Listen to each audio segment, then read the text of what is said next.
What's good, royal family? We are about to go live about the shit with Saneter TV up there lying like that, y'all. But first, we're gonna we're gonna listen to Lil Durk, All My Life featuring J. Cole. Let's go.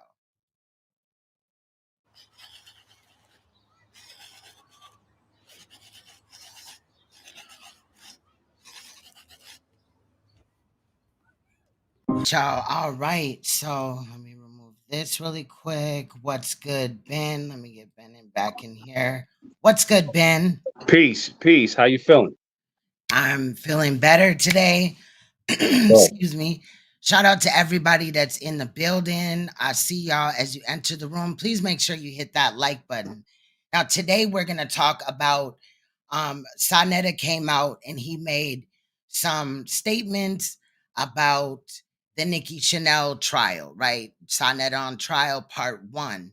And me and Ben thought it was appropriate that we would take a look at said video today. Isn't that right, Ben? You there? yeah, I'm here. 100% correct. That's right. Okay, right.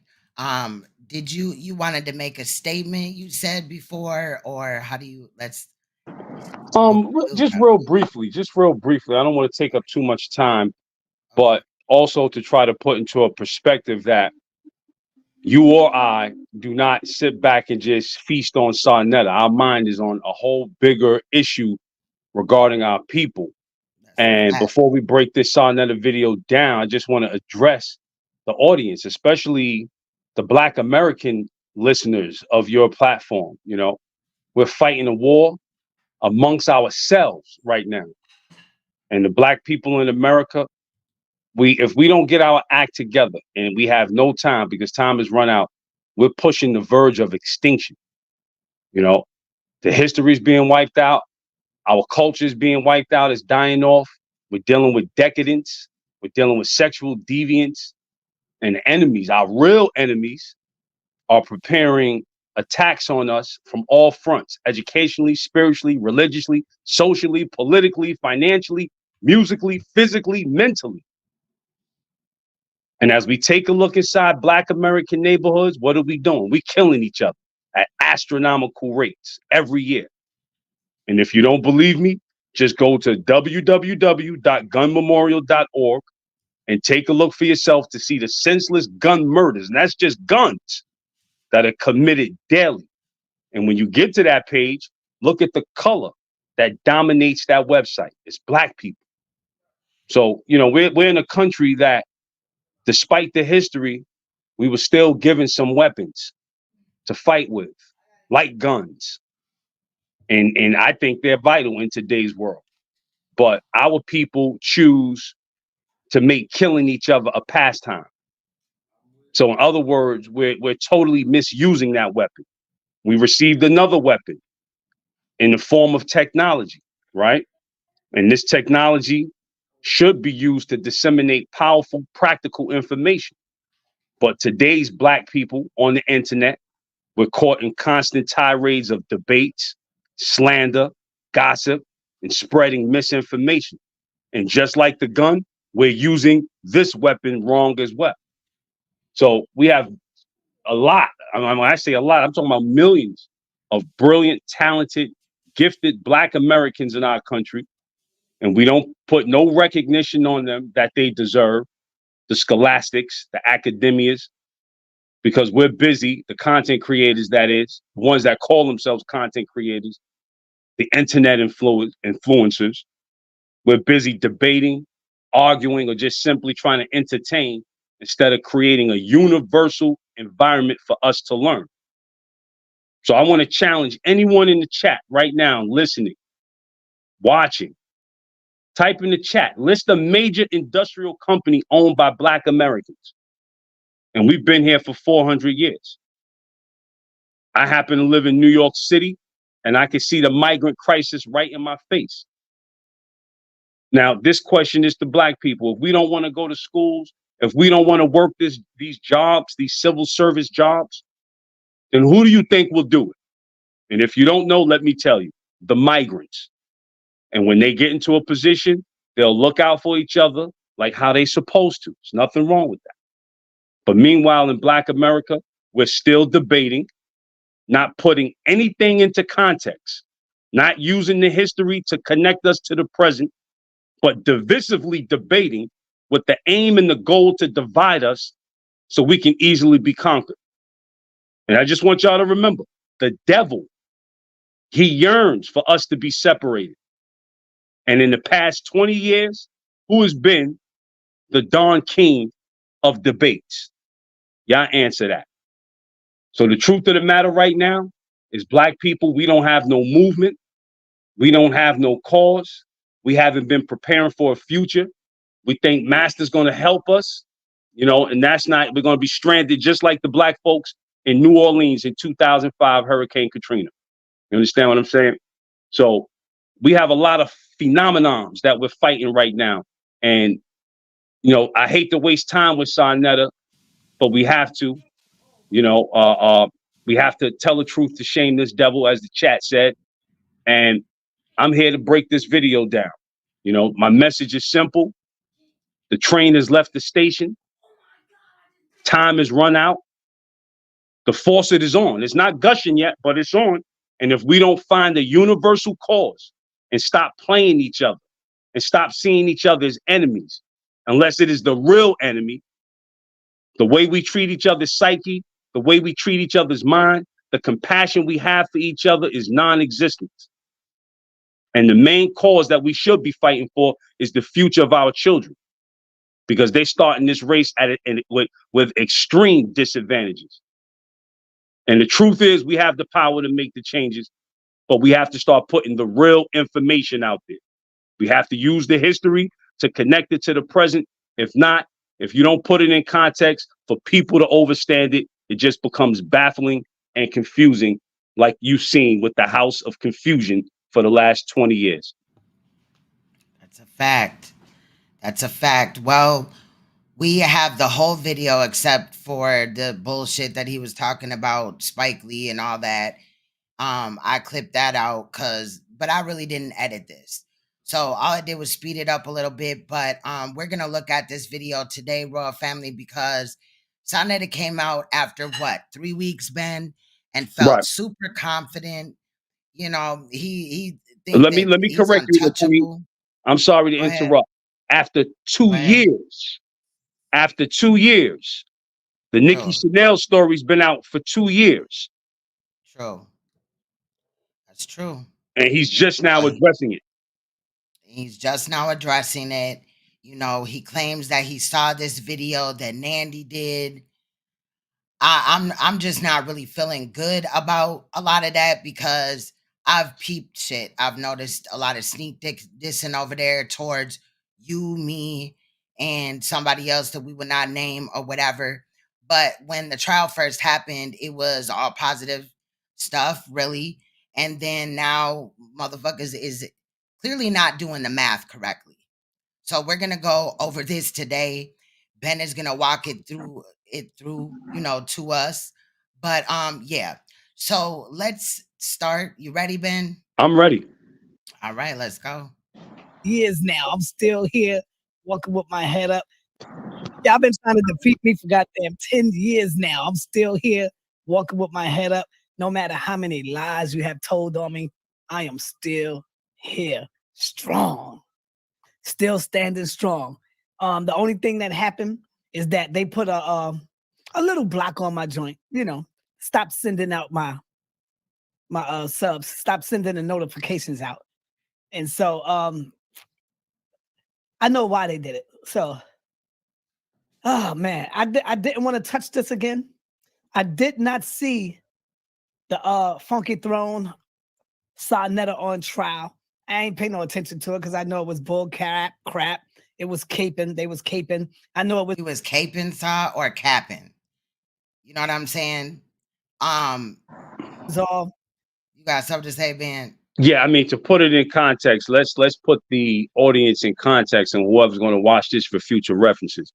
This is big bad Saneter we talking about here once again. And you're going to see, even with this video, that he's nervous. As he said, he didn't want to talk about it. Now, this is Saneter. When Saneter comes under attack, Since when doesn't he want to talk about it? So as you watch this video, I'm going to unfold all of the lies that Sanetta is telling in this video. Let it rip. Facts. Entertainment. I understood that, but I didn't see it. I didn't care about it until I'm going to admit it. Until I looked at Nandy. I watched Nandy for the first time. I sat down and watched the whole Nandy video because it was funny as hell. I couldn't stop. I want to stop it right there, and I'm not going to stop it for a minute until you want to stop it. But I feel like he waited for an opportunity to be able to call it out through somebody else. What he thought was he was going to try to come through and divide me and Sister Nandy or whatever by doing this. And, you know, that very well might happen. But that was his motive. He saw the trial. Right. And I'm going to say, I want y'all to hear me good. Nandy hates my guts. Nandy hate my guts. I know Nandy watching. I know Shaka Doodoo watching. I know Funky Throne is watching. I know the Weasel, Ben Weasel. I know the Weasel is watching. I know Stinky Inky is watching. I know my adversaries are watching to see what I'm going to say. I know V. Bennett is watching just to see what I'm going to say. Guess what? I'm really not going to say anything. I'm going to let them say it. I'm going to let them expose themselves. You see what the title is? Stinky Inky, Ben Weasel, and Funky Throne exposes themselves trying to expose me. Damn, not a good look. So we're going to find out. One thing we're going to get established, brothers and sisters. I'm going to need your help in getting through this video. Because I know, and I always say, that this is the smartest. And I see I got my smart people in here, Max Bird, Lady Kiera. I see I got my real people up in here, Sister Sakina Ra. All right. Stir World, H. Smollett. I see I got the smart people in here. And what I'm going to need from y'all is, remember, I got my brother Lie. Remember the dates. That's all I need y'all to do. Write down the dates. And you're going to see, that's the most important thing, how they expose themselves. Now, I don't usually watch Nandy, but I watched it because it was a little interesting. How, and that's the keep it a buck, that's what really inspired me to want to come up, because I don't watch them. And so when I'm listening to Nandy, I'm like, God damn, she on point. And now listen, everybody know Nandy hates my guts. I don't hate her. She hate my guts. I want to put that out there right now to let the people know. She hates my guts. But one thing I will tell you, Nandy don't go with the lies. She can hate my guts all she wants to, but if she smell foul odor, she don't jump on bandwagons like all of these niggas do. She don't do that. She don't jump on bandwagons, y'all. If she smells some foul odor, she gonna call it like. Go ahead. Okay, so this is the setup right here. This is the setup where he tries to take, and I don't know Nandy. I never met Nandy personally. I had 2 words to speak with her that day when she called in on your show. I saw the video. I saw what she said about me. I got rhino skin. I don't take none of that to heart. I don't know you, Nandy. If you ever want to have a conversation, I am a man. I'll give you my number, email, however you want to do it. I'll fly to you. You could come to me and we can have a conversation like adults. And I wholeheartedly feel if you get to know me, you would be giving me an apology. But he's trying to use this Nandy misconception as his proof of us lying. I agree. Facts. And the numbers are all wrong. That's right. The thing. She see it on that part. You see? And so just to let y'all know, she hates Sanetta guts. But she ain't gonna just stand there and allow. Oh, and I also want to throw in, he's basically trying to make it seem like Ben is a predator. Didn't he do this to Suge? Shout out to Uncle Suge. He's in the chat. He saluted Ben. But, you know, just so that he knows that this is coming. And also, Sanetta went on these dudes' platforms that they will not be spoken of over here, but lying on Suge again. And I'll make sure that he has that video as well. Falsehood to uprise in her house. So let's get with this right quick. Like I said, Nandy inspired this right here because I wasn't going to do a damn thing. I don't watch no Funky Throne or none of that. I do want to say, but he's been on my panel several times. You know what I mean? Go ahead. I do want to say thank you, Nandy, because whatever you compelled in him to pop his head up, that's all the space we needed to take it off. Thank you. Facts.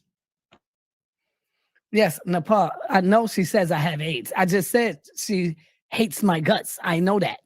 So don't worry about that. That's not what I'm dealing with right now. I understand that. Everybody knows. Okay? So I want to get with this right here. She says I have AIDS. She says a lot of shit. That's why I said she hates my guts. I don't care about that. No, Sanetta, you said you had AIDS. Care about is the truth. So don't even worry about that. Okay? So let's get with Exhibit A. Get the dates because I'm going to need y'all help. And that's a fact. He ran from Uncle Shug. And in the show that I sent you, Shug, when they were going to open the panel to let people up, he was like, no Uncle Shug, no Queen's Throne. You know, I didn't see that part, but I guess that's what I heard. So, yeah, it was interesting. You gonna get a good laugh out of that one. But, yeah, he tried you. He tried you. On this right here. When it is all over, you're going to see that Funky Throne lies to her people. Stinky Inky lies to their people. That's what their platform is based off of and built off of. Just lying because they know they got dumb followers over there. So they're not going to question anything. They ain't going to question nothing. They know that they got the dumbest audience on YouTube. That is a motherfucking lie. We have the smartest audience over here. We also looking at true crime. You can't look into a true crime case scenario without putting your thinking cap on. So that's cap.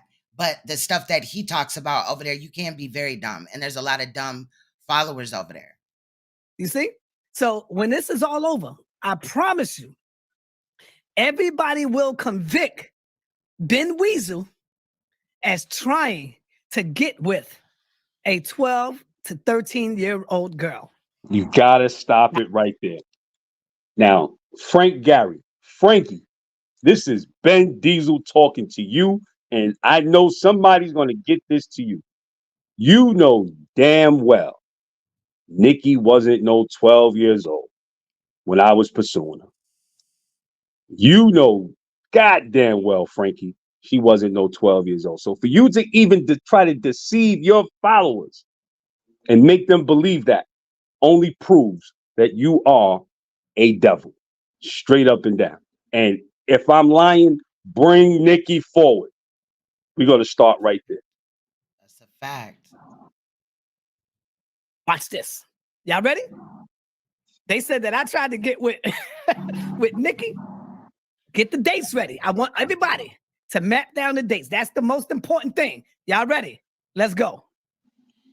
Now, should we really quick start with just before we get into this, right? Because since we're getting the dates ready, I want you guys to know that, where did I have my notes at? Okay, Ben was born in 76. Nicki was born in 78, okay? Just so you know. So clearly there is no way in 1994 that she would have been the ages that they're going to state.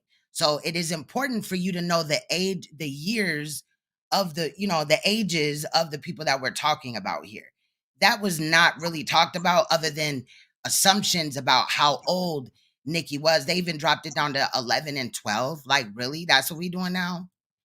Looking at that arrest record and I'm looking at the dates.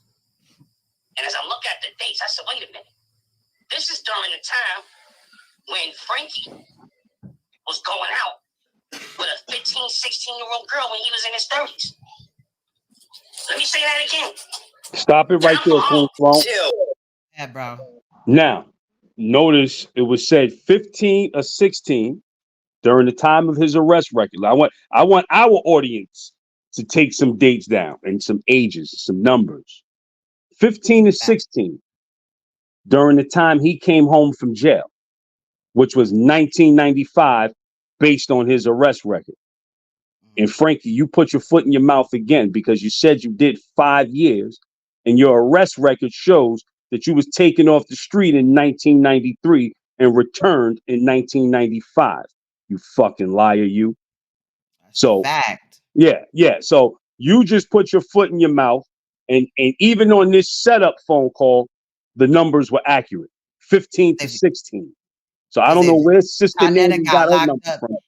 If the last time he was locked up was in 93 and he did 5 years, he would have got out in 98. So Correct. how would he have ever done any of the other shit? The nigga's lying. All the way. You know what I mean? And does he mean that he got, sentenced to 5 years and then got out early good time or something? Because it's looking like he only served 2 years. Right. Serving 2 years is not serving 5 years. Clear. Right. That's a fact. So she was 15 to 16 during the time this phone call to Inky was made in the story. So I don't know where Nandy got 12 years old. Nandy, you got to get your math right, sister. If you're going to do this, if you lacking content and you're going to try to pick on me, you better get your math right, sister, because we don't deal with theory. We don't deal with opinion. We deal with fact and we deal with law. 15 to 16 was the ages in that conversation. Sister Nandy. His birthday is April of 1963. So there's that. Bro. That's a fact. Were you done, bro? Yes, I'm done. Okay. Chill. I send you my number, yo. Chill. You can't call in. You can call me up and we could go on the phone. We could do a FaceTime. We could do all that. Bro, you can't. See, Stinky acting like he don't know what was going on. This is all planned. Y'all got to see it. This is all planned. He acting like he's trying to defend me. Oh no, we can't do that. That's Stinky Inky. But look, how old? Y'all got that right? How old? Come on. Then there's also another Frank Gary that was born in 1965. So I don't know if that's supposed to be him or what, but the one that I tracked down was born in 63. You can't. And the last time he was arrested was 1993. The climate in the community is too crazy to throw a smear campaign on a nigga like that. Smear campaign. I got the girl name and everything. I know what a girl is. Oh, he's in his 60s now. That shit confirming herself. You saying that you know that Saneter was 30 years old with a 15-year-old girl he was having sex with? 33. And Nikki is from 150th and St. Nicholas too, or no? All the same block. Wow. We all lived in the same building. Oh. So Saneter would have turned 60 in April. Hey. Oh, so you lived in the building. He lived directly across the street from me. Wow. We all lived in the same building. Okay. Oh, so you lived in the building. He lived directly across the street from me. Wow. We all lived in the same building.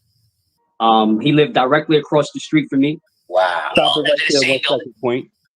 Let's put this in context. Let's put this in context for the audience, because Sister Nandy was trying to talk some mess about, this is the first lie I caught. To put it in perspective, so that way it's not baffling or confusing. The video with Inky was the setup phone call. Keep in mind, all of this took place when Polite was arrested for sexual assault on a minor. And what brought about that phone call was Saneter sitting up there fronting like he had nothing to do with it. He didn't know nothing. He don't care about it. We are hating on Polite still, so forth, so on, to where his skeletons came out the closet.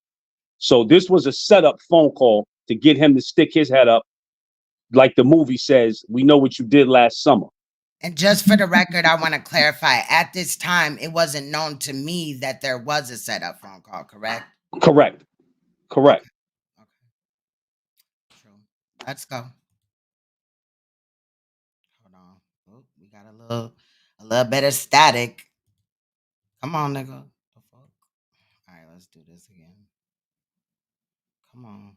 Run me where I need to go. Oh my God, we was up in here. All right. It's from 150th and St. Nicholas too, or no? All the same block. Wow. All right, we was up in here. Tell the first lie. You forgot what you said. Hold on, let me rewind it a little bit. Wow. My bad, y'all. Lived in the same building. Okay. Oh, so you lived in the building. He lived directly across the street from me. Wow. We all lived in the same building. He lived directly across the street from me. Wow. We all lived in the same building. Wow. We all lived in the same building. He lived directly across the street from me. He lived directly across the street from me. I first met Frank Gary, it was 1995. I want to see if y'all catch that. Did y'all caught that? I want to see if y'all caught that. Did y'all catch the first one? See, I'm cooking. Did y'all catch the first lie? You see, when you tell the first lie, you forgot what you said before, then you got to go back over it. Did y'all catch the lie? Do I got to rewind it? There you go. That's right. Latoya Ma'at is on it. Thank you, sister. Thank you. She on it. Did y'all catch the lie? Like, he's so happy. He's so happy. What he said the first time. Let me pull it back. Let me pull it back. Listen. Nicholas too or no? All the same block. All the same block. Wow. And I'm from home. Chill, bro. Chill. I send you my number, yo. Chill. You can't call in. This is why I say they exposes themselves because when you tell one lie, you got to tell more. Listen very good, y'all. And listen to the dates. The dates is important. Yes, and depending on her birthday, she would have been 15 or 16. You see what I'm saying? So Ben at this time was 17 or 18. What? Bro, chill. I send you my number, yo. Chill. You can't call in. You can call me up and we can go on the phone. We can do a FaceTime. We can do all that. Bro, you can't call in. You can't. It's the climate in the community is too crazy to throw a smear campaign on a nigga like that. Smear campaign. I got the girl name and everything. I know where the girl is at. She'll confirm it herself. I know where the girl is at. I got the girl name. I know where the girl is at. She will confirm it herself. Never brought forth the girl. But when you did Sanetta, you brought forth a 1 minute and 17-second phone call into which nothing really got addressed. And it seemed like you were pressing her to press charges, sue or whatever. So where is Nikki Chanel, Sa? No, I don't know where she's at. Several things got addressed in that phone call that he's hiding. And in this video here, he made some statements. We can fast forward it in thought real quick. He made some statements about back in the days, nobody knew him as Frankie Gary, right? Now, in that phone call, Nikki clearly addressed him when she said, "Who is this? Frankie Gary?" So this dude, this nigga is just a filthy liar. Filthy. Yeah. That's why they call him Filthy Frankie. There's not an ounce of truth in him. You can trust him as far as you can throw him. And he gonna lie in here about what his name was at certain times, but we need you to remember that this was before Sanetta allegedly, really cleaned up his life for real. Right. And took that name, and it wasn't presented to him right away. But are you ready to continue, bro? Yes. Okay. They never brought forth nobody from the block. They never brought forth nobody because they full of it. Let's listen. Hold on, I gotta say one more thing because I wanna catch everything, Queen. Now, we never bring forth nobody from the block. Now, this is big bad Sanetta, the Don King of consciousness, right? Why is it every time the Nicki allegations alleged pop up, he puts up a video and then takes it down? Because had you left that video up there from the people on 150th Street, we would have debunked that because I know everybody from 150th Street and we would have went over there and got a counter story. But he pulled that video down in lightning speed. And that is a fact. He did do that. But go ahead. Ready? Okay. That Sanetta was 30 years old with a 15-year-old girl he was having sex with. 33. Listen, I was 33 years old. Write that down. Sanetta was 33. Watch how the dates change. This is very right. And Incognito had stated, and she called him baby. She called him baby. Then she called him Frankie Gary. And then they went into it, the conversation more. Important, y'all. When it ends up, he's going to end up looking at a 12, 13-year-old girl, falling in love with a 12 and 13-year-old girl because of the dates. Let's listen. 33. And Nikki is from 150th and St. Nicholas too, or no? All the same block. All the same block. Wow. We all lived in the same building. Okay. Oh, so you lived in the building? He lived directly across the street from me. Wow. We all lived in the same building. Okay. Oh, so you lived in the building? He lived directly across the street. Context again, real quick, Queen, based on this phone call with Inky. Go ahead, bro. I called in that phone call with Inky anonymously. I didn't call in as Ben Diesel. I called in just to put the story out there publicly. That's a fact. Like I said, this isn't the first time that I've spoken to somebody on this topic. This is the first time that I've gone public with it. Me personally, Ben Diesel. So when Inky is interviewing this caller, he doesn't know it's me. You know, so it was a total anonymous call. So this charade that Saneter is doing here is totally off. He's trying to mislead. And again, that's one of the main tactics of the devil. Mislead you. Go ahead. That's a fact. For me. Wow. We all lived in the same building. He lived directly across the street from me. Wow. We all lived in the same building. Wow. We all lived in the same building. He lived directly across the street from me. He lived directly across the street from me. I first met Frank Gary. It was 1995.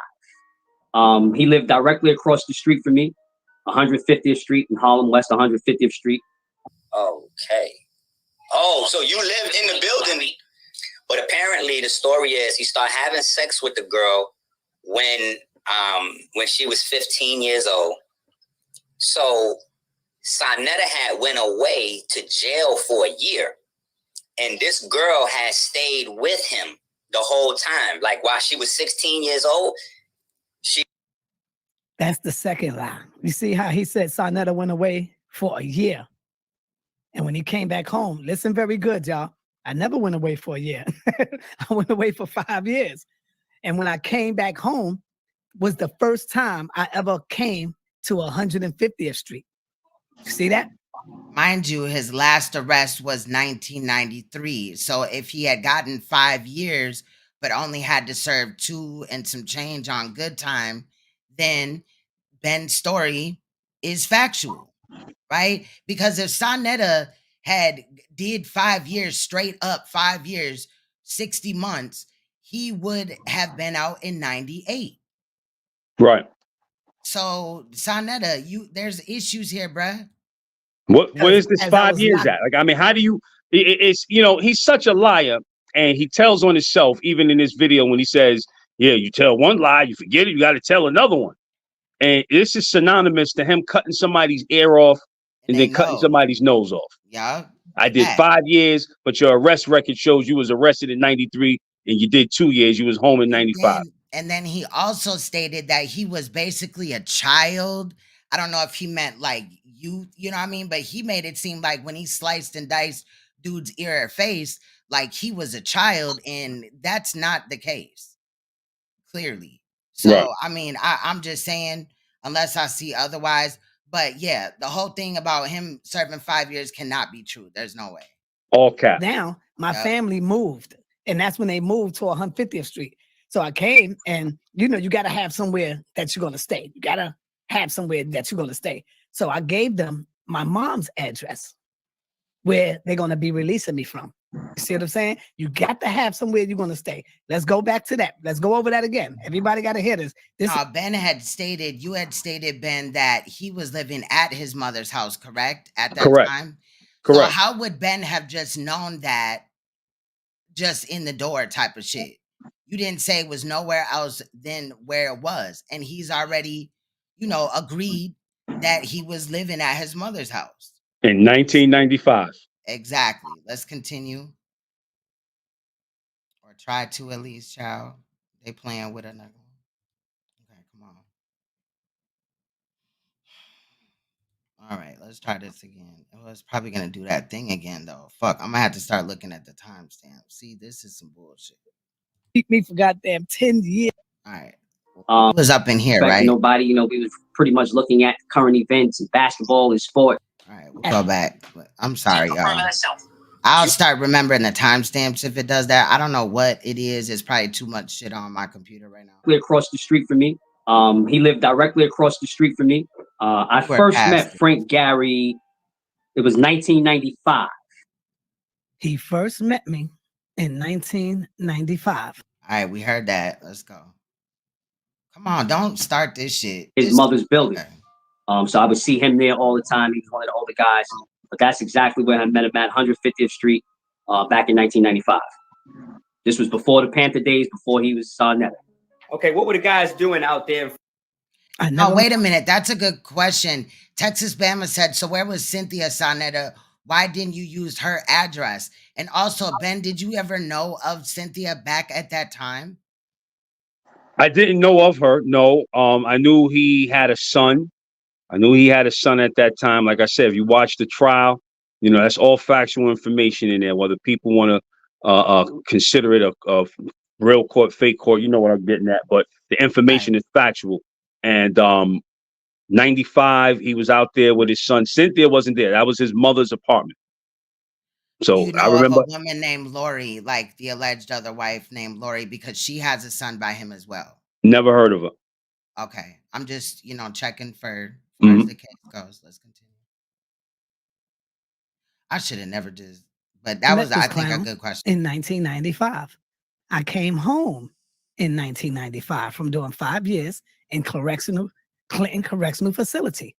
I met this nut like in 96 because I was on a mission trying to get me a good job. And I did get a good job. How many times y'all heard me say that I used to work for Giuliani? How many times I said that? How many times I told my people what I used to work for? HRA, Human Resources Administration. So I was always working.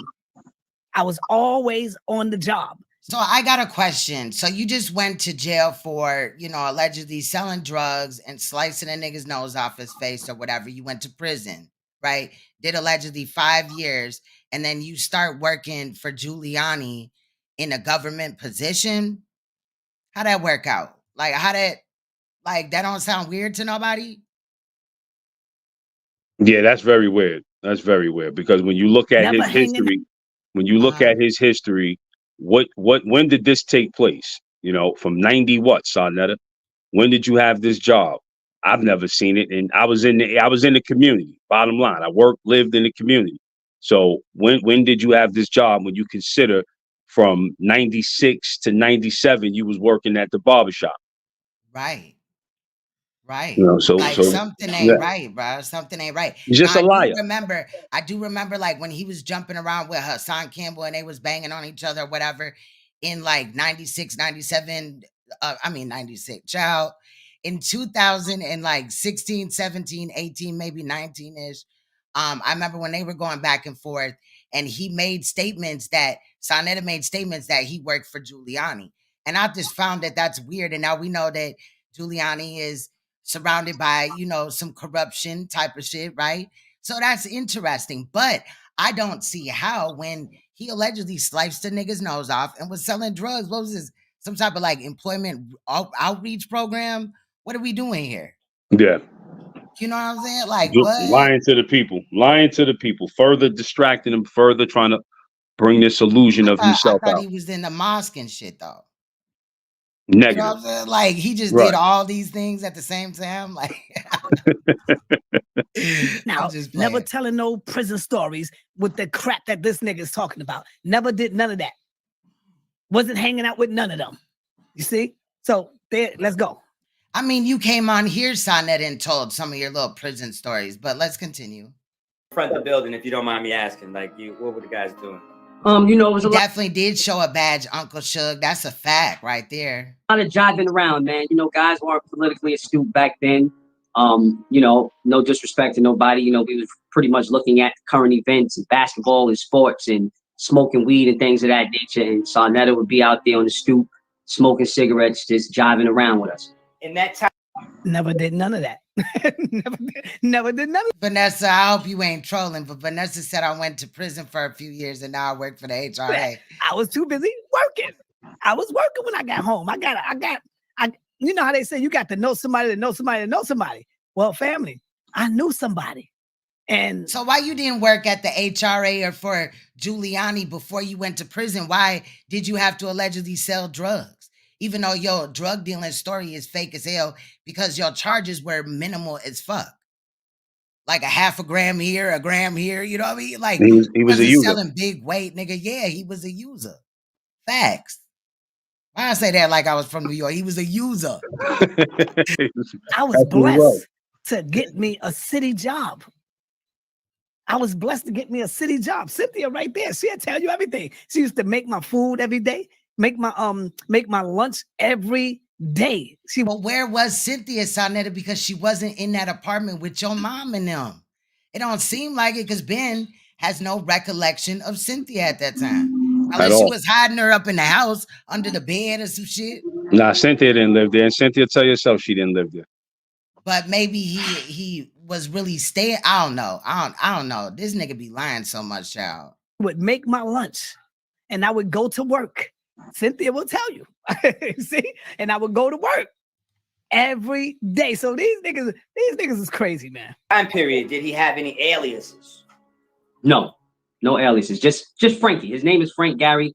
I mean, Nobody knew me by The curse said that he did work for the HRA. That part is true. That's interesting though. Like again, was it some, felon outreach program or something? How do you get that close like to Giuliani after you just cut a nigga nose or allegedly they ear off? He don't remember from day to day.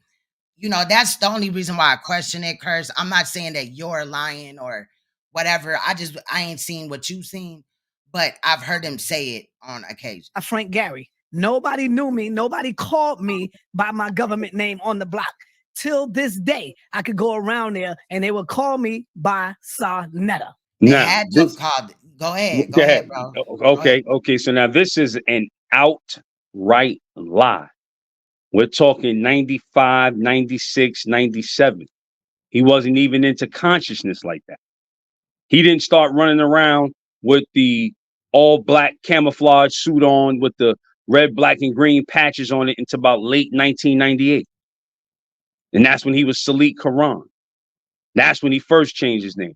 Prior to that, he was Frankie. And how can I prove this? Listen to that phone call with Nikki.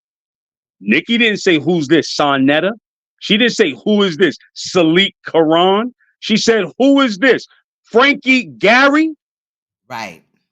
Frankie Gary. Did. She definitely did. Hey, Jeanette. Shout out to everybody in the chat. Make sure y'all hit that like button. She definitely said Frankie Gary. Do you want me to find that video and play it right quick? Yeah, if you could, for sure. Okay. So we can bring clarity to this. Put it in context. Okay. Let me oops, I done went into my Google Drive, child. Let me play some more of this, or you wanted to continue talking? Let it play. Let it play. Okay. Come on, nigga. What timestamp are we on? They all know me by Saneter. The earlier ones know me by Salik. They would call me Salik because when I came home, I was Salik Karan, and they would tell you that. You see? But then I changed my name once I got my job, and I was with my wife would tell you who was my teacher.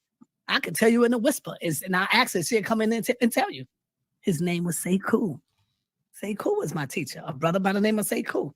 My brother, Dr. Reggie, know who he is. All right, we're gonna leave that there for 1 second. We're gonna drop this and we're gonna pick something else up. This is the phone call between Nikki and Sanetta. Who is? It's the phone call between Nikki and Sanetta. Hello? Oh, Who is this? Nandy. Yeah, this is Nikki. Who's this? Nikki. Yeah. Nikki, how you doing? Who is this? Frankie Gary? Nikki, I'm fine. How are you? I'm all right. I've been trying to call you I've been looking you up. Now I want to go back so we can make sure everybody heard that. Hello? Oh, Who is Hi, this? baby. Nandy. Yeah. Now it's who it is. Nikki. Who's this? Nikki. Frankie? Yeah. Nikki, how who's you this? Frankie doing? Gary? Nikki. Right. Now listen, y'all. Hello? Oh, Who is this? Nandy. Yeah, this is Nikki. Who's this? Nikki. Frankie? Yeah. Nikki, how you doing? Nikki. She definitely said Frankie Gary. Now, Who's this? Frankie Gary? Right. So just so we have that out there, that is what she said. She had to have known him by Frankie. Nikki, I'm fine. How are you? This is Nikki. Who's this? Nikki. Frankie? Yeah. Nikki, how you doing? Yeah, this is Nikki. Who's this? Frankie? Nikki. Yeah. Nikki, how Who's you this? Frankie doing? Gary? Clear as day. Yeah, this is Nikki. Who's this? Nikki. Frankie? Yeah. Nikki. So we not going with that wasn't, you know what I'm saying? Right. I'm sure everybody's heard the phone call, so let's get back into this, but just for reference, you know what I'm saying? What is this? YouTube. Okay. Another reference point that he's a filthy liar. Right. That's a fact. That's a fact. We could catch him on so many other lies, but you know. And this is what behooves me about the so-called conscious community, that y'all know he's a liar. Why do y'all deal with him? Right. You know, y'all know he's a liar. He's a filthy liar. Why do y'all continue to deal with him and breathe air into his lungs to keep him alive? Conscious community, you're kind of responsible for this with the polite situation and everything else, because polite was only smart to dumb niggas. See, and then when it seemed like when they were on the phone, they know each other well. Because in the end of this video, he's gonna act like, you know, he's gonna talk about the reason why he called it old shit, which is still, in my eyes, makes him look guilty because of how he said it. But he said he didn't know no Nikki Chanel. And then he remembered that his niece had a friend named Nikki. You said that they weren't friends At all. Right. But and when he got on the phone with her, it was all like some lovey-dovey type of shit. Like, you know what I'm saying? Oh, Nikki, you know what I mean? Like, he chilling and cool with her and all this and that. It seemed like they have been allegedly talking for some years now, or they're very, you know what I'm saying, acquainted. Yes, indeed. Much love, Shug. Much love. Let's continue. Because he lived out there where Dr. Reggie live at now. Reggie knew exactly who he is. He was all about Kemet. And that's when I began to change my name to Saneter. Check? Okay, let's go on. And for short, we called him Frankie. See, nobody called me Frankie. Nobody. I could take my camera out tomorrow and go 150th Street, and everybody will address me by Saneter. This See, is that's where how we I get can prove interesting this at. nigga wrong. This is where we get interesting at. So you can take your camera out to 150th Street and get all of these interviews to prove what your name is, but you can't take your camera out, Frankie, to get this interview with Nicki to clear up this alleged story. Facts. Let me say that again. Your car works. You got gas in your car. You know how to formulate a sentence. You know the location. Your camera got batteries and it records. But you can't furnish Nikki Chanel to clear your name. Let us go on. No. Again, that's how I could prove that he's a liar. Nobody called me that. Was he associated with the Black Panthers? No. No association with the Black Panthers then. Not in 1995, no. How did you meet Frank Gary? Well, again, I informally met him in front of the building, but I officially met him formally in 1995 when I began dating his niece. And, you know, she's from the neighborhood. You know, as young people, we began dating. And then, you know, as I moved around with her, she was one of the people who took care of her grandmother, very devoted to her grandmother. And I would frequent with her to her grandmother's house as she went to keep your story straight, sir. Make sure you keep your story straight, sir. Sir, let's make sure you keep your story straight. That's all I'm saying. Queen, I want you to run it back maybe 10, 15 seconds when I'm saying that I was dating his niece. I just want the viewing audience to look at his body language. I got you. Hold on. When that truth starts to resonate, if I moved around with her, paralyzed. She was one of the people who took care of her grandmother, very devoted. Hold on, let's go back. Body. I could take my camera out tomorrow and go 150th Street, and everybody will address me by Saneter. See, that's how I could prove this nigga wrong again. That's how I could prove that he's a liar. Nobody called me that. Yeah, everybody calls you Saneter as of late. No. No association with the Black Panthers then. Not in 1995, no. How did you meet Frank Gary? Well, again, I informally met him in front of the building, but I officially met him formally in 1995 when I began dating his niece. And, you know, she's from the neighborhood. You know, as young people, we began dating. And then, you know, as I moved around with her, she was one of the people who took care of her grandmother, very devoted to her grandmother.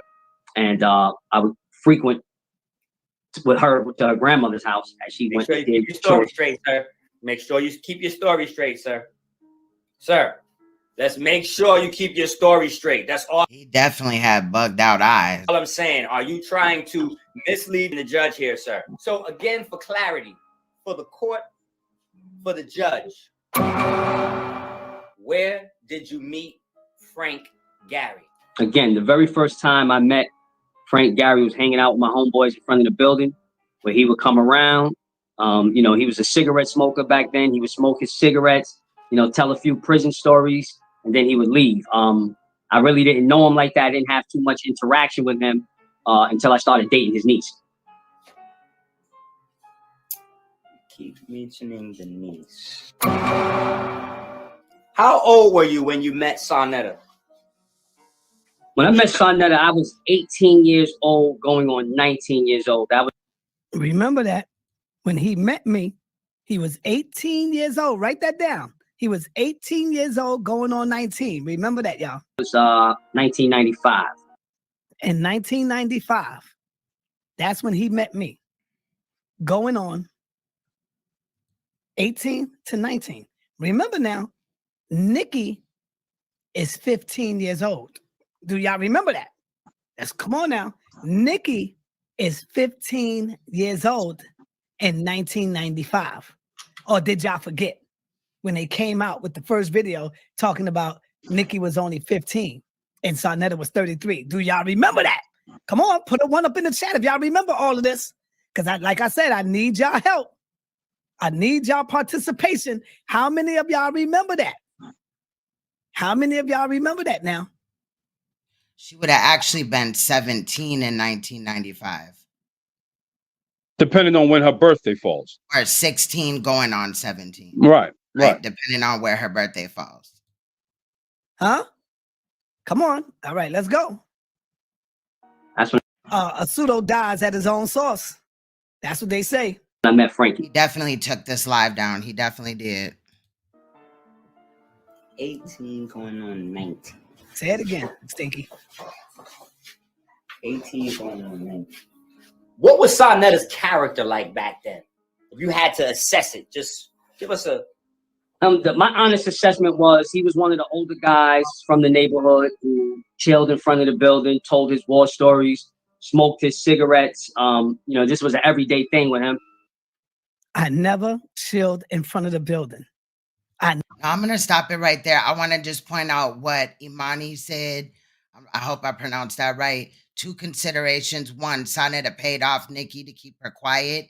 And 2, Sanetta is cooperating with law enforcement and thereby has immunity as a CI, like a confidential informant. I think that those were good, you know, possible observations. Highly plausible. Definitely. Definitely. Shout out to him. Let's continue. Hopefully we at 21:33. I don't know why it does that. The Streamlabs have been tripping, but it's doing better today, I feel like. But this play and go. Never told no war stories. Mind you, when I came home, the first thing I wanted to do was join the Nation of Islam. I became a totally new man by learning, studying, and getting into it. And I couldn't wait to come home. The first thing I did was went to go see my probation officer the next day. And then I went right to Mosque number 7. And when I went to Mosque number 7, Dr. Khalid Abdul Muhammad was getting kicked out of the mosque. He was being suspended, brothers and sisters. So he could have never did 5 years. Period. Right. And so I had to make a decision. Who do I go with? Because according to him, I'm in the Black Panther Party messing with little 15-year-olds, y'all. That's not what we said. You wasn't in the Black Panther Party. You was not, excuse me, you was not in the Black Panther Party in 1996, nor in 1997. Facts. And nobody said you was messing with a 15-year-old girl when you was in the Black Panther Party. Right. Period. And according to this nut, I'm in the new Black Panther Party messing with little 15-year-olds, y'all. And I'm the chairman of the Harlem chapter of the new Black Panther Party. But that's how he's going to try to gain his sympathy from his followers. Let that make sense, y'all. Okay, let's go on. I don't think he was one of the working men of the community. He don't think I was one of the working men of the community. I worked when I got home in 95. 3 months later, I was able to get a goddamn job on 116th Street and 8th Avenue on the 11th floor, working for HRA. I wish I had my you know what I do got though? I do got my W-2 from back then. And if I have to, I'll get up here and I'll show it to y'all from back then. I got all of that. You see, when you file for taxes, I got all that. See, that's my source. That's my do that, because that would just prove that you didn't get 5 years, Sanetta. proof. I just ain't want to get it all out now because I ain't thought it would be that important. But if I have to, I will dig that up to show where he was a liar. He said I wasn't a working man or none of that. I just hung out. That shows how he lies. You see what I'm saying? It shows how they just lie. And he just started getting some knowledge himself. I gave him his first copy of the Willie Lynch letters. He gave me my first copy of the Willie Lynch letter. I ain't gonna address all That's of it. a whole This is fact. foolishness. My brother came home from college getting his master's degree. That was one of the books that he read. It was a real short read. He gave it to us. We read it. And when we would go outside to hang out, you know, we are each one teach one type of dude. In fact, I was a basketball team in Harlem that many of us played on, each one teach one. So we would pass the information on. I gave him that book. And this was before the Million Man March, when Farrakhan spoke about that book. That's a fact. Okay. That's good information to know. See, he just lying about stupid ass shit. You know what I'm saying? Sorry, Imani, I apologize. So yeah, let's get back into it. Hold on, y'all. I don't know why I was doing this. Internet on 100. I gave him that copy in 1995 because, you know, I said, yo, you got to do something better with your time. And I gave him that book. So, Ben Diesel, for the record, where did you meet Nikki Chanel? I met Nicki on 116th Street at Dewey Square. Summer night, 1994. And I remember because I had just graduated high school. All right. He met Nicki a summer night, 1994. 1994. And that Now, was this the is- summer. You know, my This is birthday. a key part right here, Queen, because again, 1994, I was going on 18 years old. I graduated high school that year, right? So my birthday falls late in the year. I was turning 18. And if however many years I'm older than Nikki, it's not much, a year or two, but she would always tell me that she had a grown man boyfriend. You know, that's what resonated. Like, what do you do? A grown man? Like, she used those words. My boyfriend's a grown man. This is 94. And she did say he went away. He went to jail for selling drugs. So I'm thinking that he was one of these well-to-do drug dealers because she was laced, you know, she wore nice clothes and whatnot. So I'm like, you know, she got a grown man boyfriend. Your audio messed up, Ben. Can you hear me now? No. It's like it sounds like you want water. How about now? Nah, you wanna click off and call back in? Come back. All right. Yeah, so while we wait on him to do that, yeah, we just looking at this. Saneter just lying through his motherfucking teeth about anything and everything. You know what I mean? Then, you know, people claim that they're pointing shit out, but they don't even have the time frame right. Now, I remember Saneter or somebody bringing up when Nicki's birth year was. It was 78. So I'm just saying, I don't know how she allegedly was 11 and 12. Like you're going to hear in a minute. This part literally just irritated the fuck out of me. That's coming up because, like, first of all, we have Saneter once again calling somebody a pedophile or something, just like he did with Uncle Suge, but he knows that it's cap. And the only reason why he's doing it is because people are pointing out valid points as to how he may be a predator or he supports predators. We've done a great job of showing that over here. So he can continue capping. But go ahead, bro. You were talking. My phone bugging out. Can you hear me? No, it's good now. It's straight Okay, now. good. No, I said that's a key time, 1994, when I met Nikki. So if I was 17, she was 16. Bottom line. Right. 16 turning 17. If you were 17 turning 18, Right. she was There you go. 16 turning 17. Right. Right. Depending on, you know, what her birth month is. I don't, you know, that's really not important because regardless, this doesn't take Saneter out the thing because he's stating that he was at the house to where the allegations came from. You stated that you saw him and her at his mother's house, exiting the mother's house and all that, exiting the room and all that. So that's what I'm saying. It don't, make him look any better. And I don't know why people are playing with the dates, because it just suits them or whatever. I don't know what's going on, but Two reasons why people are playing with those dates. They don't have any content. That's one. And they're enablers. And what I mean by that is, it's people like that would come out and say, well, maybe that girl's setting Polite up by just making up some outlandish lie and then throwing it out there like she had some birth certificate or she knew something about this situation. Just keep in mind, nobody knew about Nicki until we came out after the Polite arrest. So for anybody to act like they got some type of first-hand information, so forth, so on, just stop it and follow the truth. Right. Yeah, that's all we bringing is the truth. Falls late in that year. I'm a November guy. So I was 17 going on 18, and I met her on a summer night, 1994, right by Dewey Square. I'll never forget it. She had a long, beautiful dress on, looking like a beautiful person.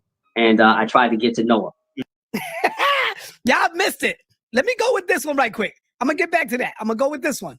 Did you first meet Frank Gary or Saneter? Okay. I first met Frank Gary. It was 1995. He lived directly across the street from me, 150th Street in Harlem West, 150th Street. Now listen to this. Where my people at? This the first lie out the gate. Now we're listening to Nandy. He gonna tell you that or whatever, but I did speed up the audio and it affected her voice as Nandy, y'all. This is Nandy. This woman hates my guts. But listen to Nandy. Nandy cracks the code. She the first one that I heard, and that's what made me say, yo, you know what? Damn, because I didn't listen to Funky Throne. But I heard this, and I said, oh, shit. And Nandy going in, and then I started doing the dates myself, and I'm like, yo, she on it. She's on it, so that's why I'm telling y'all. So he went from not knowing a Nicki at all to now he knows Nicki's birth year? To know how old Nicki was? That don't sound weird to you? Extremely. Get the dates. Listen to this. When did you first meet Frank Gary or you not once in this video heard her birth year or yours being stated? Saneter. Okay. I first met Frank Gary. It was 1995. He lived directly across the street from me, 150th Street in Harlem West, 150th Street. Now listen to this. Where my people at? This the first lie out the gate. This the first lie out the gate. She's right. In the other video, Ben said they stayed in the same building. You remember that? They say they stayed up. No, Nandy. Ben didn't say they stayed in the same building. Quran said they stayed in the same building. That wasn't Ben, Nandy. See, I play chess for real. In fact, I beat Saneter in a game of chess on 125th Street. That's probably another reason why he despises me, because he thought he was so good. Testified under Ben Diesel. Correct. Real one, and you came out even the second time with the accusations under Ben Diesel. It was just a phone call over 2 years ago. I think it was September of 2021, and that was it. Then we did Rabbit's Got the Gun. We briefly talked about it there, or hinted that there would be more talking about it. People kind of parted their ways or whatever. I didn't have access to you, did I, Ben? No. During that time? Not at all. And then it was that one time that I was going live and you thought that Saneter was on my panel because I was pointing out one of the times that he hit my panel to, conversate with me or whatever and try to weasel his way out of the whole polite thing. And then you hit the panel and then we got to talking about doing the interview. And we did that, correct? Right. Right. And then that brought on the trial. Correct. For the Nikki Chanel count one. So, yeah. Let's get back into it, y'all. Now you say they stayed across the street from each other. I'm gonna need y'all to make sure y'all paying attention to what I'm showing y'all. So Nandy, right. hold on. Nandy, you need to pay attention, Nandy, because if you had any type of savviness, you would have known how those two phone calls differed from one another. Let's go on. He say something about them staying in the same building.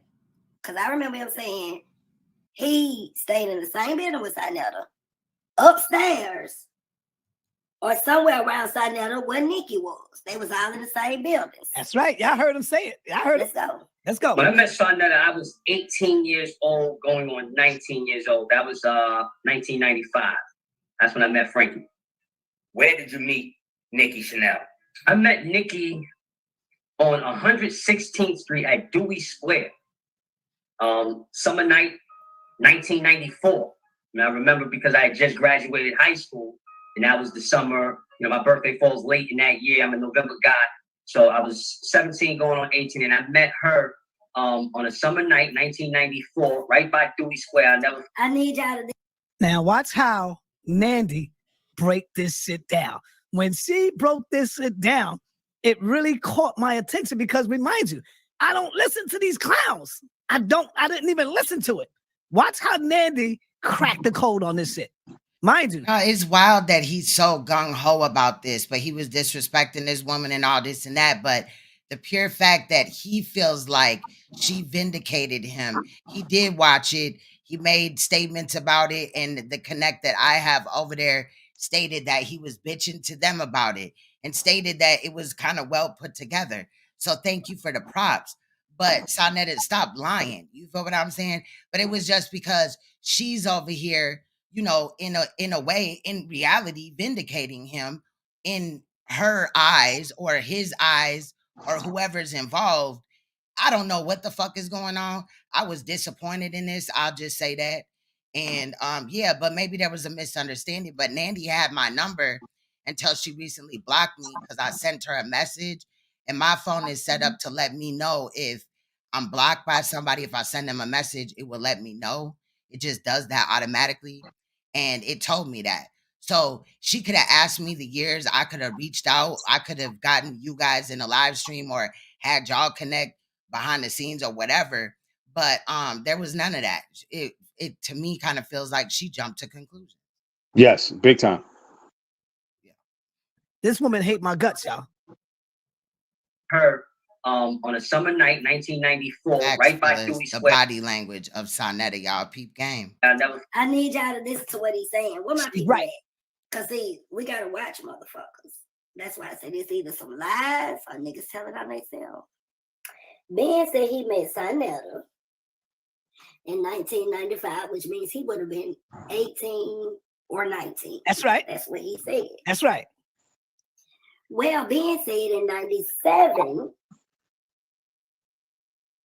Nikki would have only been 15 years old, right? 1997, Ben never said nothing about Nicki. What are you talking about, Nandy?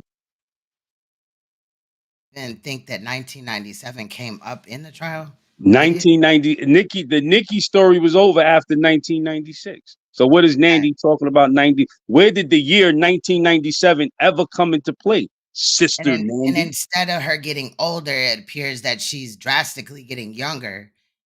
Right. You know, by the day in their logic. I'm just saying, you know. So that means in 1995, Nikki would have only been 13 years old. Got him. Got him. And Ben was 18 or 19. Do y'all remember that? When he was saying he met me in 95. He met me in 95. Do y'all remember this? Come on, man. Come on. I need y'all to come on, because this is the smartest goddamn YouTube. All right. This is classic devil work. I need y'all to hit. Facts. What'd you say, bro? No, I said this is classic devil work. All of the hand gestures just try to confuse your thoughts from paying attention to what's being said. She said from 97 to 95, she reduced the age by 3 years. Just all of this confusion. And he's getting excited about it. Yeah. And in 94, she would have been 16 and you would have been 17 going on 18. Facts. So what is they talk? What is the Hear this?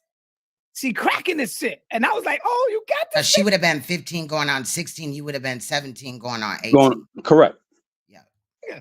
And it made me go back to listen to this shit. I had to go back. And I said, yo, she right. And Ben was In 1995, Nikki would have only been 13 years old. That's why I said remember the date. And Ben was 18 or 19. Like, how did that just happen? Nandy, you owe me an apology. You owe me an apology, Sister Nandy. Sister Nandy, I demand my apology live on the air.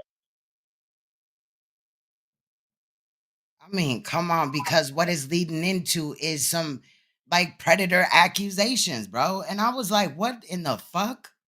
You know, I remember I told you, Queen's Throne, I'm bothered by truth, you know, and this is why I try to stand on my square to the best of my ability. In 46 years, I put my head on a chopping block. Not only have I never been accused, I know I've never done. You know, they say never say never. I've never violated a child in my life. So I don't know what Nandy's talking about. She needs to get her math correct. We can't play with numbers. The numbers don't lie, Sister Nandy. People lie. The numbers don't lie. That's a fact, though. For real. I mean, even if she didn't know, she could have definitely asked. But this goes to show you that, you know, them levels of maturity aren't what we think they are. Because, like, again, you could have reached out to you. She's in I don't know, Sister Nandy, but, you know, she deals with you. She could have reached out and got some up here or something. Yeah. Right. Right. I mean, I don't know. I would have answered it for you. I would have made it a way so y'all could have connect off live or whatever. Like how you do. Right. So let's continue. I need somebody to say something because this is a lot, and I don't want to go too fast without people understand what I'm showing y'all. That's right. Ben, y'all listen to what I'm saying? I need somebody to respond to me and understand what I'm saying. I said Ben met Saneter. He said it was 18 or 19. That was in 1995. Check. He said it. In 95, Nikki would have only been 13 because according to Ben and Inky, she was 15 in 97, 16 in 98, 17 in 99. I'm just saying, this is how they said it. He also said that Saneter went to jail. Nobody said anything like that. Yeah, she just totally threw her voodoo in there and trying to mix it up just so she can try to.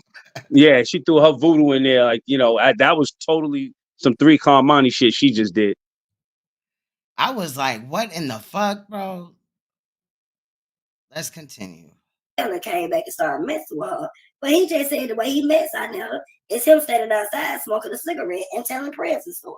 Now, Ben, you've never smoked cigarettes, correct? Never. Okay. You said that Saneter smokes, right? Yeah. And then I also proved in one of my last live streams, one of my, I think last 2 or 3, that Saneter out his own mouth was talking about how he used to smoke cigarettes. So he's verifying little by little the story. Yeah. You know, I saw that live. He know he smoked cigarettes. That's all he would do. He would come out there, sit on that stoop, smoke Newport 100s. Right. One live, I said, I wonder what type of cigarettes them was. And you was like, oh, I don't know. And then he came back with Newport 100s. Right. So keep talking, Saneter. Go ahead, Nandy. Damn. But these numbers gonna mean something in a minute when we gonna talk about old Ben. That's right. Hey, Dulcinea, damn, I'll get to you after this is over. So I want y'all to hear this one more time, and I'm not gonna stop it because I want to get to something else. But we gotta hear him say this one more time. Where did you meet Nikki Chanel? I met Nikki on 116th Street at Dewey Square. Summer night, 1994. And I remember because I had just graduated high school. Now listen to this. He met her in 1994. She would have been she would have been 12 years old then. Where y'all at? Where my people? Now she's 12. Right. Now she's 12. Magically, deliciously, her age is changing. Unbelievable, Nandy. And I was like, damn, bro, like, did you do this live for Saneter? And then she came back and responded, but it's like too little too late. And she had already done slick shit over the last few weeks. And I don't know what it is. I offered for anybody to help with the trial if they wanted to. They haven't, you know what I'm saying? And shit like that. We're going to continue. But I got some things going on that I may or may not talk about at the end of the live show. I'm not in trouble or nothing like that, but just some things that are going to be possibly a little bit more time consuming in my life. Okay. But Yeah, but we had to come here today and talk about this. Yesterday was my birthday. If I could, I would have came yesterday, but I wasn't feeling good. Happy So belated birthday. yes, thank you, thank you. So yeah, we definitely had to do this. Period. You know what I'm saying today. So shout out to everybody in the chat. If you haven't already, hit that like button for me. I appreciate you. Let's get back into it. He was just graduating high school. She's right. So she would have been 12 at that time, according to the ages that they gave, right? All you got to do is listen to the dates, and it'll all make sense. That's why I'm telling y'all, write down the dates. But what does a date mean if you don't have the date of birth or the birth month in the year, or even at least the year? He has none of that allegedly, right? Because he don't know a Nikki. Right. But, oh yeah, there's that girl that used to allegedly be friends with my niece, but he said they were friends, but they didn't even like each other. So what does he got going? Like, this is just some weird ass shit. Yeah. Yeah. Where my people at? I need somebody to respond.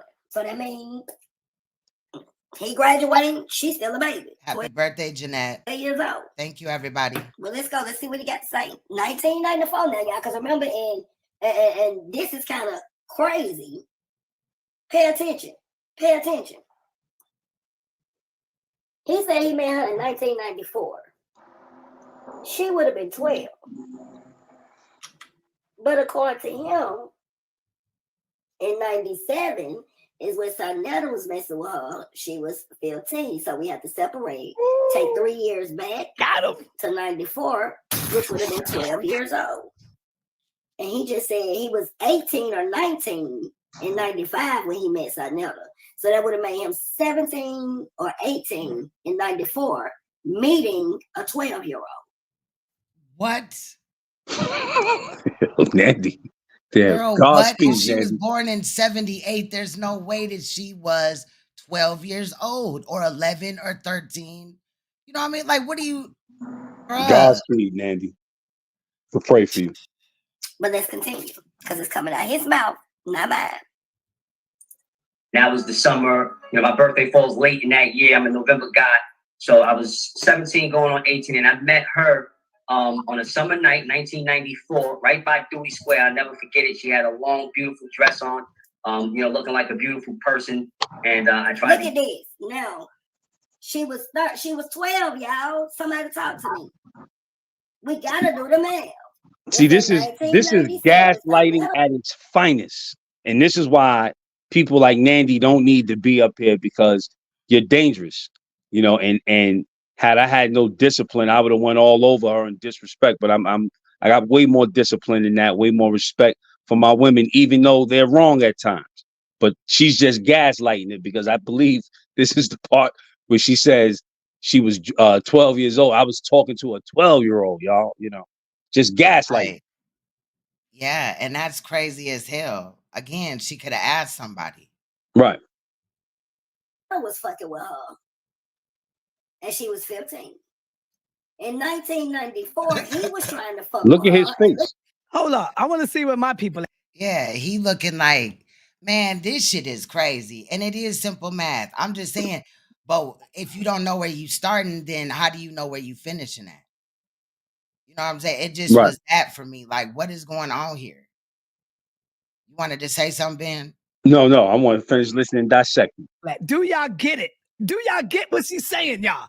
Do y'all get the breakdown of this? Because mind you, remember, I was 33 years old, messing with 15-year-old Nikki. Remember that, y'all. Now do the math. In 95, she was 15. I was messing with a 15-year-old girl, and I was 33. Do the math, goddammit. Let's go. So in 97, how old would Nikki have been? You see that confusion? He just tried to mix everybody up with? He made it about him, and then now it's about her. Even the numbers don't add up. What year did he say? He said if she was, I forgot what age in 95, how old would she be in 97? Right. She would be 2 years older. So what is he talking about? So we'll just go in 95. He was 32 going 32. On 33. Facts. So how come everything is breaking exactly down the way that we fucking already knew that it was, bro, this shit happened, bro. Yeah. Your story goes exactly with this. There What- is no lying in the game. Let And it- Ben, would you Mhm. tell the people we have talked literally for hours on the Yes. phone about shit in this case and Harlem and New York? You know, informed me on a lot of shit or whatever. So like, I'm already knowing. I've asked you 7,500 ways, like, you know, to try to debunk this, haven't I, Ben? Yes. And we always come out like, damn, you gotta be telling the truth. Trust and believe, I ain't just believing everything a motherfucker say to me, but let Right. another motherfucker tell it, you know, I'm gullible or some shit like that. No, I don't play about this shit. Two We don't people- play about this. Two people Man in the coming chat out with his recollection. Sanetta can't take that away from him. at all. Everything is adding up. Nobody correlated this story. This is what came out of Ben's mouth. So I asked him all these questions day after day, you know what I'm saying? Time after time or whatever about it. Tried to switch the questions up. Like, you know how they do on some of them, you know, little quizzes or whatever. To try to, like, you know what I mean? Bam. It was nothing. Same story, same way, even if you approached it from which way. So a motherfucker can stop with the trying to debunk shit. This ain't no fucking conspiracy theory. Now, I don't know if Inky was working with Sanetta, but I know Ben ain't. I know that for a fact. And I don't, you know, I think we've both seen it. We've seen when Inky was working with Sanetta or when he wasn't. Right. You know? Victoria Silva says she counting like she had her date of birth. Facts. You know, Nandy, you don't know anything. And if you got something on Nicki, furnish it so we can further bury this devil. Somebody else said, and Mr. CJ the Great said, why you smiling? Because nothing up here is funny. Right. You know, he's smiling because that truth hurts. He's smiling because he got hit with that jab. And like that boxer who gets stunned, he starts smiling like, yeah, that didn't hurt. Because you know you're getting hit. Yeah. That's why he's smiling. And then he took it down because he already knew it was an L. Everything adds up. Sanetta, you were 32 when Ben was talking about 1995. The fuck? Like, stop trying to twist and turn. You know who Nicki is. Let's get back into it. Crazy. When I was so-called messing with her, she would have had to be of age if she was 15 or something, right? And you said I went with her when she was what? In 97. Wait, Queen. I didn't catch that part. He said when I was messing with her, she would have had to have been of age. She was 15. Yep. You want me to run that back a little Run that back. People need to hear that. This dude is out of his mind. Let's go. When I was so-called messing with her, she would have had to be of age if she was 15 or something, right? She would have had to been of age. I went with her when she was what? In 97. Now the dates are changing again. Yeah, but in 97, she would have been legal. So is he just admitting that at 97 that he knew a Nicki and he may have bumped her or whatever? Because that seemed like, to me, who's going to say that? If I did, and da-da-da. Do the math, goddammit. Let's go. So in 97, how old would Nicki have been? You can't find that out if you do not have her date of birth. Not once did they give her date. Not, we ain't, you know, going federal with it. You know what I'm saying? But her birth year. You feel what I'm saying? Because I'm not trying to violate Nikki Chanel at all. That's why I put it out there like, sister, if you want to interview with me or you want to talk to me behind the scenes, I would not record if you don't want me to. But talk to me. Tell me if it happened or not. You know what I'm saying? But so far, I feel like everything that Ben is saying is the truth. And I feel like anybody saying otherwise is capping. Because everything Ben has saying, any way you attack it, is the truth. So he's bluffing. This nigga right here, he bogus as hell. And again, it's not just the Nikki Chanel, it's the brother Polite, the Sinful, the P. And he was just on that fucking channel or whatever where they was talking about Lake of Fire. That shit was the Lake of Ice, okay? They did not hold him accountable. But he was over there talking about you know, all type of weird ass shit, like trying to minimize everything and talking about Sinful the P never went to prison for that. He definitely did. And I have videos. Neo X was talking about, well, maybe it didn't get, you know, a lot of views, your videos on Sinful to P or your video. Girl, I have done a few videos on Sinful to P on a channel that's not even up. Also had one, and then the other ones got more views than your video did, but I wasn't talking about views, you were. But like there was videos, period. And it don't matter where the information came from. I'm not in competition with anybody, but we're not going to be out here just sneak this in and playing little games either. Like I'm over that shit. And there's been a lot of that. And that's why I feel like it's some like slick hate shit going on. I don't hate nobody. I'm just doing me. This shit is crazy, man. Besides Sanetta, I hate that It's nigga though. crazy. Look at them lying. When I was so-called messing with her, she would have had to be of age if she was 15 or something, right? And you said I went with her when she was what? In 97. Now the dates are changing again. I never said I never said you went with her in 97, Frankie. Right. Never. So we can stop that lie right there in this track. He just up here lying. I have to do the math. The first date was I met her in 95 and she was 15 and I was 33. That was the first time. Let's go.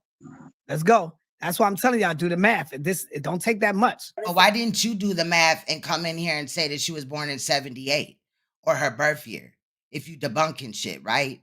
Because you clearly know her for her to say, hey, baby, and then call you Frankie Gary. And you said nobody called you Frankie or Frank or nothing. You're capping, nigga. Sanetta was fucking with her. And she was 15.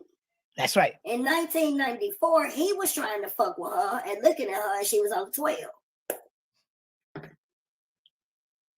Do I need to rewind that back? I got time today. Where did you meet Nikki Chanel?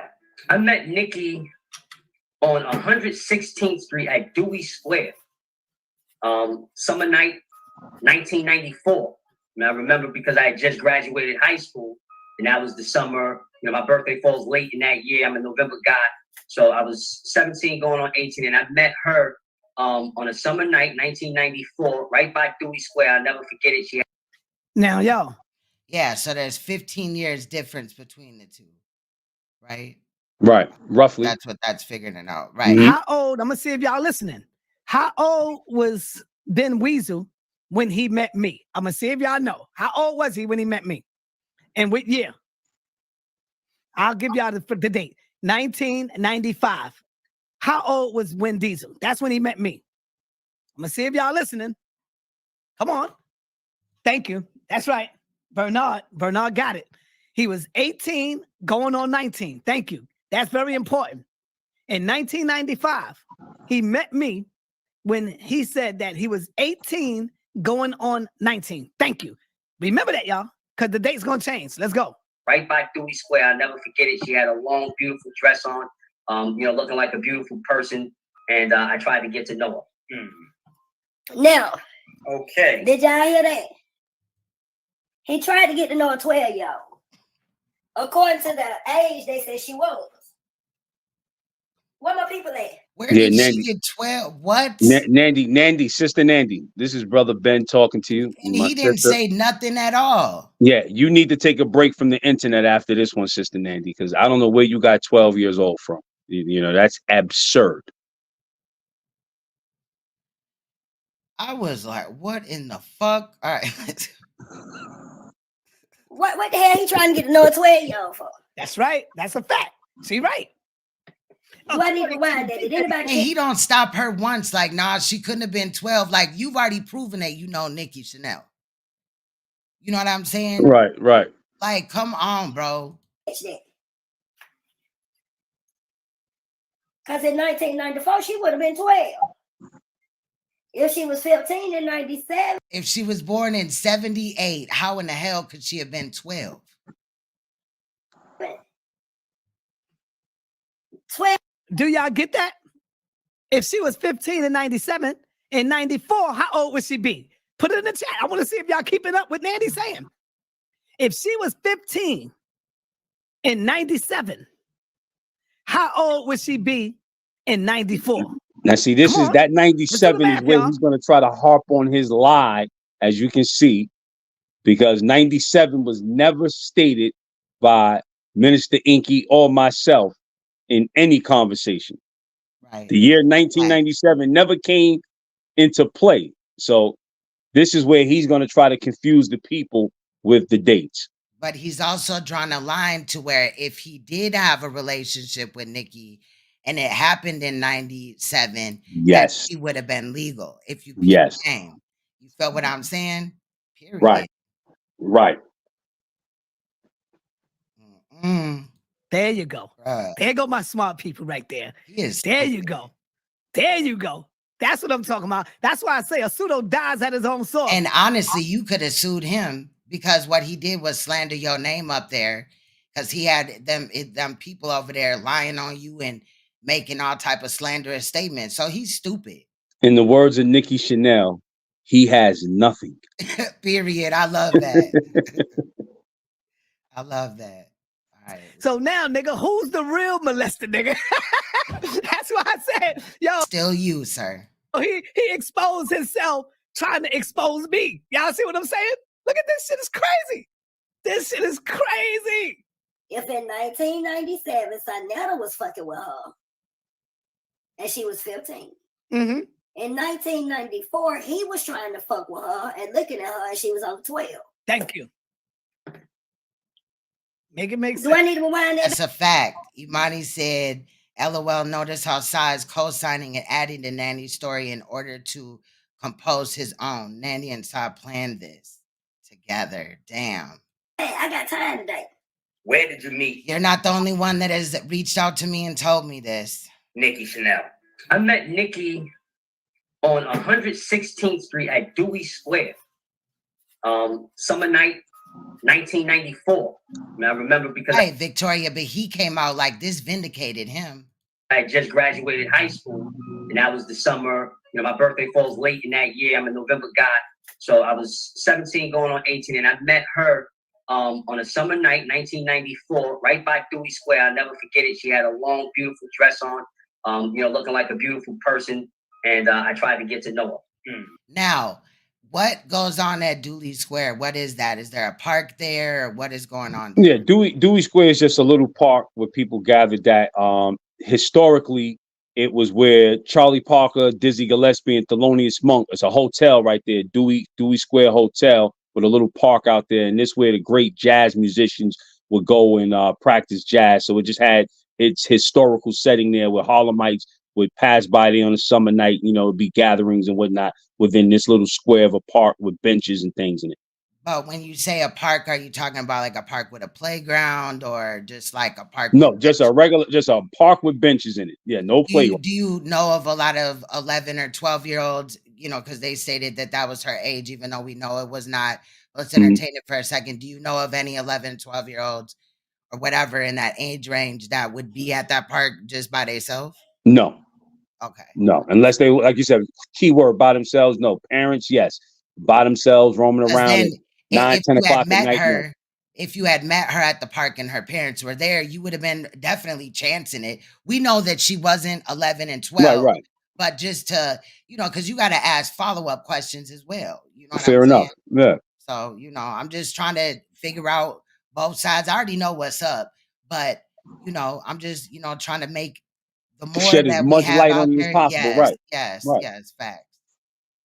All right, let's get back into it, or try to. We're at 37 minutes, and this is an hour and 50. Now, Okay. did y'all hear that? He tried to get to know a 12-year-old.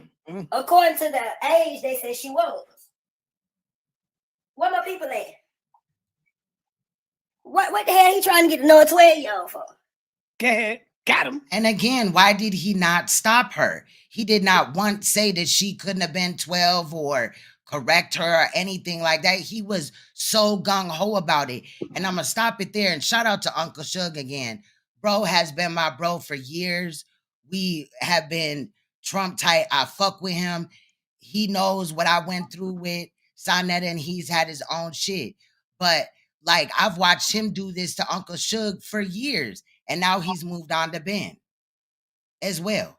Because he just did it to Uncle Suge and insinuated some shit about Ben the other day. We watching it. Do I need to rewind that? Did anybody catch that? Because in 1994, she would have been 12. That's right. If she was 15 in 97, 12 or 13, give or take. What? Ain't nobody saying that. I don't see nobody saying that. And keep in mind, family, that all of this could have been debunked, stopped, if I'm lying, when he had Nicki on that phone. And we're going to get to that. We're going to get to that. But just to keep in mind that if this is such a farce, when he had Nicki on that phone and he said, you know, Jermaine said we was having sex when I was 33 and you was 15. And her answer was, well, he's trying to get famous and popular. And that's why he won't play the rest of that audio. He said he got an hour or two left. Right. He won't play it. He won't present her either. He's trying to put it off on y'all. So y'all got to go find Nikki Chanel. Talking about when I say y'all, Enki and you have to go find Nikki Chanel. Like, wait a minute. You said you a presenter. You were cocky about it. You recorded a phone call. And I have feelings that that phone call didn't go the way that you wanted it to go. And you don't even know how to edit it into the way that it should go without me or Suge picking up on it. Because as soon as I hear it, I'm sending it to Suge anyway. And he's one of the greatest, period. Right. So we're going to peep game. Oh, nigga, don't try it. But why you ain't? Look at his whole top. Why his shit look like he got a whole denture rack on the top? Child, what the fuck? Or that's his lip. I don't know.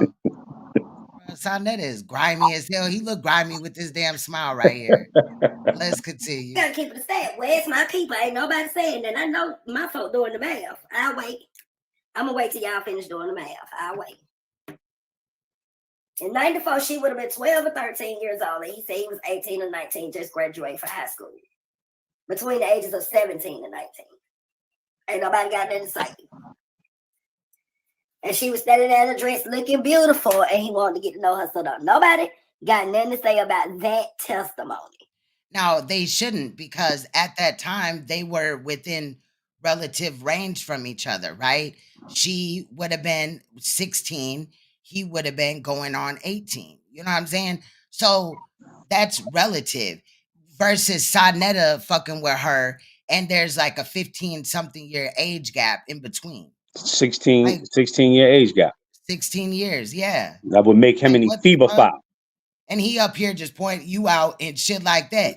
But if you had saw her in the park, she's a couple years younger than you or around your age regardless.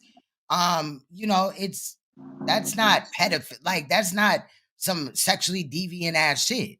Yeah, far from it. Far from it. He used to sneak that girl in and out of his house, yo. When she was 15, I'm talking about like 96, 97. How old were you when you met? Did y'all hear him? Right. When she was Facts. 15 in 97, Sanetta used to sneak that girl in his house. That's why Nandy came up with the dates like that. Did y'all hear that? Let me rewind it. Y'all gotta hear it. Got nothing to say about that testimony. Listen. He used to sneak that girl in and out of his house, yo. When she was 15, I'm talking about like 96, 97. In 97, she was 15 years old, y'all. That's what he's saying. Damn. How old were you when you met Sanetta? So why didn't he just say her date of birth right there? Like, again, not her date of birth, but her birth year. Come on, Sanetta. Like, how are you giving your people half information, but they're the smartest people on YouTube ever in life? You know what I mean? Like, what? They didn't ask no questions either. No. You know what I mean? My camera fucking up. But they didn't ask no questions either. They just went with the flow. Whatever this nigga said was the truth. They didn't ask no questions. That's sad. When I met Sanetta, I was 18 years old, going on 19 years old. That was 1995. That's when I met Frankie. I met Nicki on 116th Street at Dewey Square. Summer night, 1994. I remember because I had just graduated high school, and that was the summer. You know, my birthday falls late. 94. So I was 17 going on 18, and I met her. So when he met Nicki in 1994, I want my people. How old is Nicki in 1994, y'all? How old is Nicki? Because remember, we just heard him say Nicki was 15 years old in 1995 when he met me. Come on. If his birthday is in November, Ben is telling the truth. How old was Nicki? Damn. Chester molester ass niggas, huh? Exposes themselves trying to expose me. On a summer night, 1994, right by Dewey Square. I'll never forget it. She had a long, beautiful dress on. Yeah, never. You know, looking like a beautiful person. And I tried to get to know her. Damn. Now, Okay. did y'all hear that? He tried to get to know a 12-year-old. According to the age, they said she was. Right, right. Where my people at? But when did we ever say that that's the age that she was? Nandy, when did we ever say that? Yeah, Nandy's all the way off. And Like, where did y'all even, because Nandy's video came first, he's reviewing hers. So where did she get that from? yeah. She can't do math. It's evident. Now, in the beginning, there was some talk about was Nicki 14 or 15, or what was the age that was placed on Nicki when you had called? In that phone call, do you remember, was there an age that was stated? He was 33, but how old was she? I said 15 to 16. In the first video, I'm talking about the phone call. Yeah, I said 15 to 16. I said 15 to 16. And 15. I think you yeah. said 15. I'm trying to do my voice like you to remember exactly the way that you said it. You know what I'm saying? And even in the trial, I believe I said 15 to 16 because that was 96, you know. Right. But we already had talked about the reason of that phone call and why, you know, that phone call went, you know, you spoke about it earlier. Yeah. So make him pop his head up. Yeah, period. And it did. And then you came out with the facts. You know, because first he had to deny even knowing a Nicki. In reality, y'all did it good. Yeah, and then he did I would have known, but I'm kind of glad I didn't, because now I can say I didn't know, because I didn't. Right. Authentic. Right, real shit. What the hell he trying to get to know a 12-year-old for? I wasn't, Nandy. She wasn't 12. Did anybody catch that? These niggas are clowns. Wow. And I want to let y'all know, this is all on Funky Throne platform, because that's all they do over there is lie to their audience, because they don't respect y'all. They don't respect you, man. And that's the whole reason why we're doing this video, is because we got respect for our audience, and we're not going to let our audience be lost in or stuck in limbo or lost in translation as to what's going on. So we're going to debunk your whole 90 minutes of lies, because we have respect for our audience, unlike you. Yeah, because this ain't it. We not finna do this. Period. What, to lie to y'all? To not keep it real with y'all? At least y'all really do deserve the truth. His audience is so stupid, they still haven't asked for that tape with him cutting off Nicki after a minute 17 seconds. Nobody from his platform, from his circle, ever say, yo, Sanetta, play that tape. Just prove us wrong. You said you had the proof. Wait till I play this tape right here. And then he not only said that, but he said, no, I'm not gonna play that. I want to get her here to talk to y'all. So whether it was physically on the StreamYard or in his presence, he still stated that. So how is it on you or Enki to go dig her up? And, you know, I'm not saying that she deceased or none, but I'm saying to go and approach her.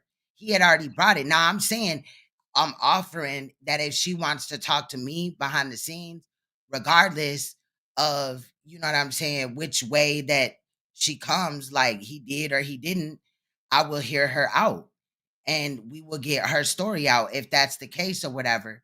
Or she can just have somebody to talk to. I've been there, sis. But you don't even want to do that. But now it's, you know, just totally on y'all. And I think that's unfair. Right. You know, but let's continue. Instead of being lied to. So when you go on and profess and begin to teach this, at least you won't be. sorry. Come on. People will say, how do you know? Where's the real receipts at? Where's the real receipts? All we've done is show receipts. Everything has been out this man's mouth. Nobody has lied, fabricated, nothing. He's capping. Receipts at. But I guess y'all still like people to lie to y'all. I get it. You know that's the Funky Throne platform where you're gonna get lies. Before she would have been 12. If she was 15 in 97. That's right. No reason for lies over here. 12 or 13, give or take. Give or take. Ain't nobody Wrong saying answer. that. I don't see nobody saying that. Wrong answer, ma'am. I gotta keep it a stat. Where's my people? Ain't nobody saying that. I know my folk doing the math. I'll wait. I'm gonna wait till y'all finish doing the math. So how is everybody doing the math, but they're not coming up with what we're talking about? And where did they get that math from in this there video? you go. That never There happened. you go. There you go. Where are they getting the numbers from to do any math? You know, come Right. on, man. Period. You got to start from somewhere. You don't have no birth years. You didn't have. I mean, you're making accusations at this point. Pure accusations. Right. And then you had stated when you met her in the trial the year. So come on. Like, I don't know how. I just don't get that part. In 94, she would have been 12 or 13 years old. And he said he was 18 or 19, just graduated from high school. Between the ages of 17 and 19. Ain't nobody got nothing to say. And she was standing there in a dress looking beautiful, and he wanted to get to know her. So nobody got nothing to say about that testimony. He used to sneak that girl in and out of his house, yo. When she was 15, I'm talking about like 96, 97. How old were you when you met Saneter? When I met Sanetta, I was 18 years old, going on 19 years old. That was 1995. That's when I met Frankie. All right. So he met me. That's a fact. That's what I believe too. I believe that too. The great facts. In 1995, y'all. That's when he met me. Let's go. Come on. This is the shit that's streaming. I met Nicki on 116th Street at Dewey Square. Summer night, 1994. And I remember because I had just graduated high school, and that was the summer. You know, my birthday falls late in that year. I'm a November guy. So I was 17 going on 18, and I met her on a summer night, 1994, right by Dewey Square. I'll never forget it. She had a long, beautiful dress on, you know, looking like a beautiful person, and I tried to get to know her. Okay. That's a fact. That's a fact. I'll be dropping the link after we get done with this video as well. Interesting. You tried to get to know her. Yeah, we were never intimate. I was one of those guys that would, you know, she had a lot of fans in Harlem, bottom line. A lot of guys. Look at this shit. They was never intimate. She had a lot of fans. A 12 or a 13-year-old had a lot of fans in Harlem. Let's go. The most we had was a dinner at my house. He came over one time. So she went to his house and had dinner at 12 or 13. Let's go. Yeah, Nandy just bugging. And that was the close. What? No, I think Nandy just bugging. You know, Nandy's not Right, basing she anything on tripping. fact. She's not putting anything in context. She's just throwing her little stinky thoughts up in there. Yeah, that. But every time I saw Nicki in the street, He exposing himself, man. Listen. Okay. Interesting. Fact. Watch this. You tried to get to know her. How old were you when you met Nicki? How old were you when you met Nicki? How old were you when you met Nicki? how about that? Again, I was 17 going on 18 because my birthday falls late in the year. That was 1994. Again, I was 17 going on 18 because my birthday falls late in the year. That was 1994. Again, I was 17 going on 18 because my birthday. She was 15 going on 16. Yeah, Sanetta acts like there's a 35-year difference, or that this vindicates him, any in this Nikki Chanel shit. Birthday falls late in the year. Write that down. Now we're going to get to another change, y'all. The dates are going to change. How old was he when he met Nicki? Let's get to it. I want y'all to write that date down. Okay. Interesting. That's a fact, and he already admitted to that. You Or tried to get to know her. When you tell one statements lie, about you gotta that. How old were you when you met Nicki? How old were you when you met Nicki? How old were you when you met Nicki? How about that? Again, I was 17 going on 18 because my birthday falls late in the year. That was 1994. Again, I was 17 going on 18 because my birthday falls late in the year. That was 1994. Again, I was 17 going on 18 because my birthday falls late in the year. That was 1994. My parents gave me a little bit more freedom to hang out because I didn't have school, you know, the next day. So they allowed us to hang out that summer. What was your relationship like with Nikki? You know, was there anything or nothing, just buddies, or you ghosted her? Like, how'd that work out? No, we were never intimate. I was one of those guys that would look at his body language, look at his demeanor. Mm-hmm. Is this the moment that he knew that he kind of fucked up because he's thinking about everything and knowing that you're gonna come and debunk that shit? Yeah. And there was no hesitation. You were actually hitting me up like, Queen, we debunked. Did you see this? And I was like, yeah. You know what I'm But saying? he knows everything I'm saying is the Yeah, full-blown fact. God's honest truth. Because That's he why he's took making it them down. stink faces. You see that face he has right there? Mhm. Frown his eyebrows up a little bit more, and that's how he looked when I caught him in that door. Mm. And it's going to show in this video. It's going to show when it gets to that part when I'm talking about how I saw him. Watch his face. But go ahead. you know, she had a lot of fans in Harlem, bottom line. A lot of guys trying to get at her, our age, of course. You know, she was a beautiful young lady. Never was intimate. Never got intimate with Nikki. The most we had was a dinner at my house. She came over one time for a dinner, and that was the closest. But every time I saw Nikki in the street, she would always tell me that she had an older boyfriend. And she would say things like, little boy, please, you can't do nothing for me. Or get out of here, little boy, you can't satisfy me. And I would ask her why I never see you with this boyfriend. And she had told me at one time that her boyfriend was in jail for drug dealing. Let me say something here, Queen's Throne. Go ahead, bro. Now, right, and you see him shaking his head, and you see him closing his eyes in vain and sighing. But nothing I said was funny. Right. So why is he laughing? Again, that's one of those jabs. That was the jab with the straight right that touched him, and he trying to say that didn't hurt. You know, Right. he's getting Yeah. touched. Yep. Trying to save face. Yep. Mm-hmm. Here we go. It's coming up now. When did you see Saneter with Nicki? Let it rip. Okay. When did you see Sanetta? Usher. Family, she told him that her boyfriend was in jail for drug dealing. And then I came home, right, and got with her. I didn't know no Nikki when I got arrested, y'all. Remember that. Sanetta don't know no Nikki, don't even know the block where my mother was living until I got home. I came home in 95. You see? So in 94, I didn't know no goddamn Nikki. I didn't know him. I didn't know none of these people in 94. I came home in 95. Come on, man. Make it make sense. Nikki out of his bedroom. That didn't satisfy me. And I would ask her why I never see you with this boyfriend. And she had told me at one time that her boyfriend was in jail for drug dealing. When did you see Sanetta usher Nikki out of his bedroom? That took place in the summer of 1996. That took place. Look at his face. In the summer of 1996. That took place in the summer of 1996. I was dating his niece at that time, and we were over at her grandmother's house. She was over there taking care of some chores for her grandmother. And, you know, she finished up her chores and we were leaving the apartment. And the apartment was rather big. You know, Harlem has pre-war apartments. They're palatial. So I was dating his niece at the summer of 1996. That took place in the summer of 1996. That took place in the summer of 1996. I was dating his niece at that time, and we were over at her grandmother's house.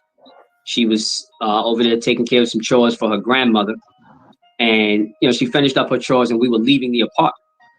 And the apartment was rather big. You know, Harlem has pre-war apartments. Doesn't Sanetta look like he's writing something down? They're palatial. So as we're leaving the apartment, we're making a right turn from out of the living room to head to the hallway towards the front door. And it was a long hallway. Sanetta's room was against the wall, and then the front door to the house was in that same path. So as we turned the corner, he must have looked left because he didn't see us. and then he had to look right, because when he looked right, he started telling Nikki, Why is he "Hurry laughing? up, hurry up." What'd you say, bro? I said, why is he laughing? Because Right. none of this is funny. Nope. None of this is funny. So again, that's that guilty laugh. Like, damn, I remember that shit. He got me. This dog done dug up my bone, dug up my body. I thought I Right. buried that shit. And it does look like he's eating shit right now on his face. Look at the body language. Uh-huh. I immediately thought that was peculiar. But then I seen Nikki coming out the room, holding her possessions, running to the door, and I was like, whoa, something ain't right here. You know, when Inky growls or made that noise, right? It sounded like a growl, but Sanetta looked up and he kind of like mugged Inky. Did you see that? Telling Nikki, hurry up, hurry up. I immediately thought that was peculiar. But then I seen Nikki coming out the room, holding her possessions, running to the door, and I was like, whoa, something ain't right here. You know, it was just a real eerie feeling that came over me. Now, as I begin to get uncomfortable as fuck, y'all. Yeah, Peep because his body language. Yeah, because this way it gets juicy, because this is where that eye contact was made. And this is where I looked at him in that light. Like, oh man, you one of them guys. You know, and I was Look again how he young looking man. at you, man. Look how he looking at you. Like, I can't believe you remembered that. Shiesty ass nigga. Like, you know what I'm saying? Yeah. Can proceed. This is all in syncopation and synchronicity. You know, as I'm walking, he didn't close that room door yet. So I looked and we made eye contact. And he slammed that door. You know, he really slammed that door like in disgust. Ben Diesel. See that body language? To rewind. Right. Reflection and guilt. He looks like, bruh, fuck you, he nigga, just fuck looks you. guilty as hell. Like he wants to say so much, but he knows it's how he responds. But bro, he don't want to accept the truth. He's having to relive what already happened. Right now, he can't deny it, and his body language is showing that he's guilty of this. This really happened. That statement and repeat with clarity for the court. You looked into that room and then start us from there. Well, when I looked into the room, Sanetta was standing right there, and he had a look on his face of disgust, like he was really mad. You know, that I caught him because we made eye contact, and then he slammed the door, and we had this. I looked at his niece, and we just walked out the house. He had that fight or flight instinct right there, where his eyes did that thing. That was that fight or flight. So he didn't know whether to click it off or whatever. Like, you know what I mean? Go in type of shit. It was right there on his face. I want to rewind it a little bit, just a little bit. I apologize. You know, that I caught him because we made eye contact, and then he slammed the door, and we had this. I looked at his niece, and we just walked out the house. This is fight or flight. He's reliving that moment. Yep. He remembers it. He remembers it as well as I remember. He ain't looking at the chat because he's looking down. He's reliving all of this. Like a little flashback. Time. Approximately how old was Nikki? Approximately how old was Nikki? At that time, I had to have been 18 going on 19. So did y'all hear what he said? At that time, he had to be 18 going on 19. But in 95, nigga, you said you was 18 going on 19 in 1995. Shout out to Uncle Shug. Let me stop it right there. See, and this is exactly what Uncle Shug was talking about when he's saying fuck them dates, because see, he's going to keep trying to harp on a slight miscommunication with a date, age, birth dates falling late in the year. The bottom line is she was 16 and you was 32 going on 33. That's the bottom line. Facts. Therefore, That's it's hella inappropriate. 8-year difference. We talking a 16-year difference.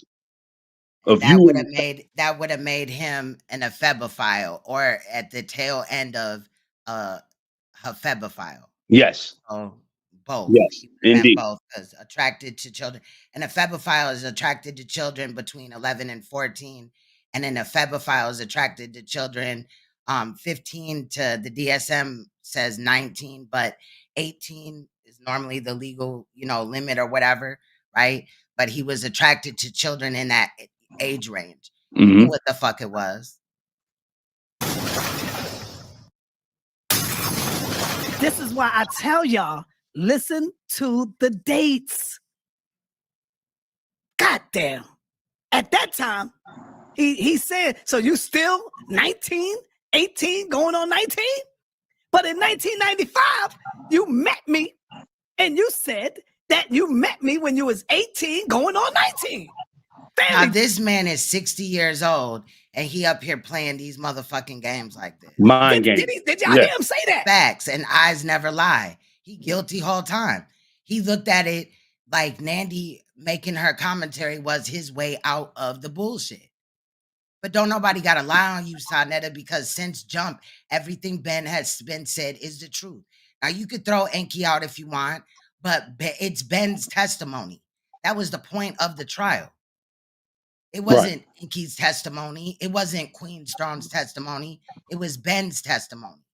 And Sanetta can't change the memory. And you're watching in real time him show body language of reliving the event and going through denial of what he's done in the past. Because he may not be currently doing this right now, but he supports people that do. And if he did it once, he could do it again. Right. And what if Nicki does come out and another victim comes out? He's already had other victims in the Shaka Amos and the Polite shit come out, and he refuses to let those stories be put out here. He's not helping this fight against pedophilia at all. He's trying to stop it. Yeah, he's still promoting Polite. Why are you even promoting Polite's name, image, or likeness?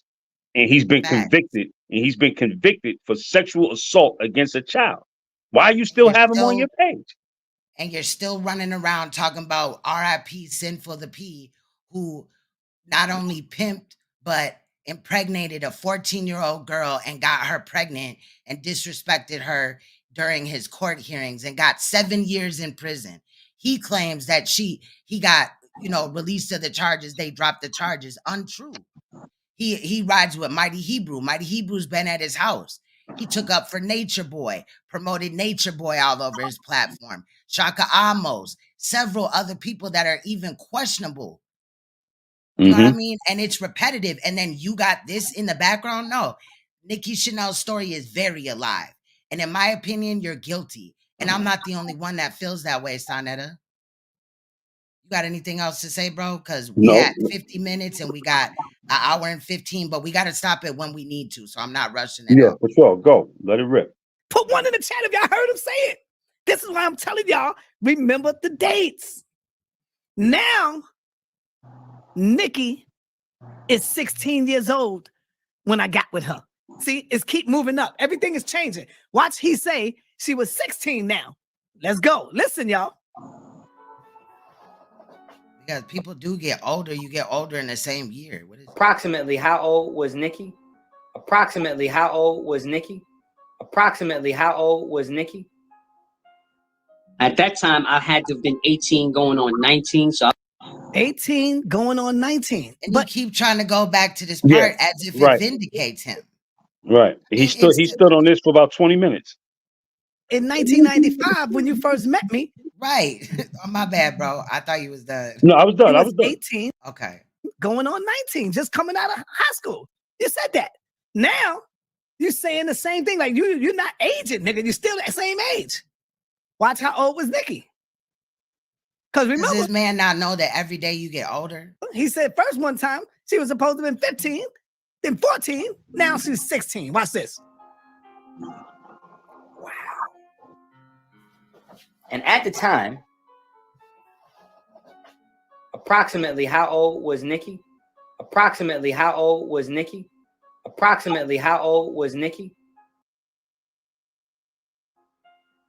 At that time, I had to have been 18 going on 19. So I would say Nikki must have been about 17 because I don't think she was older than me. Hold on. Hold on. Hold on. Now he's saying Nicki was 17, y'all. I thought he was gonna say 16. That makes it even worse. Now he's saying she was 17. Do y'all get what's going on? Because I was messing with her when she was 15. Now he said he's seen us together and coming out, and she had to be about 17 now. Make it make sense, y'all. It had to be 17 now. Come on. Come on, make it make sense. This shit is crazy, man. Let me pull it back for a minute. This is important. Moved around with her. She was one of the people. What you guys doing? You know, it was a lot of jiving Right, Dre. Who's he trying to convince, us or him? around, man. You know, guys weren't politically astute back then. Exposed. You know, no disrespect to nobody. You know, we was pretty much looking at current events and basketball and sports and smoking weed and things of that nature. And Sanetta would be out there on the stoop, smoking cigarettes, just jiving around with us. And are you trying to mislead the judge here, sir? So again, for clarity, for the court, for the judge, where did you meet Frank Gary? Money. And the very first time I met Frank Gary was hanging out with my homeboys in front of the building, where he would come around. You know, he was a cigarette smoker back then. He would smoke his cigarettes, you know, tell a few prison stories, and then he would leave. I really didn't know him like that. I didn't have too much interaction with him. What Sanetta is leaving out is that Ben already stated that he had no sexual contact with Nikki Chanel. So it wouldn't matter. It goes always back to him opening that door, looking out, and trying to see who was out there so he could get Nikki out of the house. Right. Until I started dating his niece. Keep mentioning the niece. How old were you when you met Sanetta? When I met Sanetta, I was 18 years old, going on 19 years old. Did y'all hear that? When he met me, he was 18 years old, going on 19 years old. When? It was 1995. In 1995. He was 18 years old, going on 19 years old. Let's go back up now. Because this shit is getting crazy. In 19... Yep, grooming does happen like that. So even if he waited until she was legal and had, you know... Wow. But we can't take away from Ben's memory. Ben remembers, as he stated in there. But grooming does, like she said, it does happen young. So he groomed her along the way, gave her a little bit of money or something, you know, whatever to make, you know, we was talking on the phone the other day and we was talking about girls that would mess with, you know, older men for like Reebok classics. Remember you had the name for them? 5411s is what we call them in New York. That's how much they cost after tax. When they came up with the 5411s, they had every color. And I knew girls that were basically sleeping with older men for, you know, them shoes or other type of things or whatever. And so that is a fact, you know what I mean? And it's wild. But at the time, I can understand why you didn't look at it like that. You know what I mean? Especially if you didn't have pedophilia around you or these type of topics to like call it out or know the difference or research it. A lot of people aren't just going to be like, oh, I want to research this. A lot of the time somehow they're affected either through their family or themselves. Right. One's friends, whatever. 95, he was 18 years old, going on 19 years old. Let's go. He had an empty chair. So I had to make a move. What you mean is, what I'm really trying to get to, I guess. 14 years, so he must have been about 17, because I don't think she was old. Slammed the door, and we had this. I looked at his niece, and we just walked out the house. 95, he was 18, going on 19. That's what he said. Let's go. Wow. And at the time, approximately how old was Nicki? Approximately how old was Nicki? Approximately how old was Nicki? At that time, I had to have been 18 going on 19. So I would say Nicki must have been about 17. Because I don't... 16, 17. Now, he's 18 going on 19 in 1965. I mean, 60. What? In 1965? 66 or something like that. Right, yeah. It's his real birthday, 1965. Because there is a Sanetta with 1965. Well, it don't say Sanetta, but Frank Gary. 19. I think she was older than me. At that time, I had to have been 18 going on 19. So I would say Nicki must have been about 17 because I don't think she was older than me. At that time, I had to have been 18 going on 19. So I would say Nicki must have been about 17 because I don't think she was older than me. She was probably a year younger. And approximately how old was Sanetta at that? Was Nicki? Approximately how old was Nicki? Approximately how old was Nicki? At that time, I had to have been 18 going on 19. So I would say Nicki must have been about 17 because I don't think she was older than me. At that time, I had to have been 18 going on 19. So I would say Nicki must have been about 17 because I don't think she was older than me. At that time, I had to have been 18 going on 19. And this was his edit, right, Queen's Throne? Yeah, I didn't edit none of that. I just cut out So where this, he was showing Spike Lee there and he was showing right. you there. You could Shout talk out to about that. Tar. We don't need his fucking video. Shout out to Tar, because this is the Jedi mind trick in full effect right here. That's a fact. You know, this is Jedi mind. This is trying to. My grandmother always would tell me something like, if you can't dazzle them with brilliance, then baffle them with bullshit. And this is exactly what this is. This is some trying to baffle you with bullshit, keeping this on rotation like that because the ages have already been established. Right. Right. Facts. 19. So I would say Nicki must have been about 17 because I don't think she was older than me. She was probably a year younger.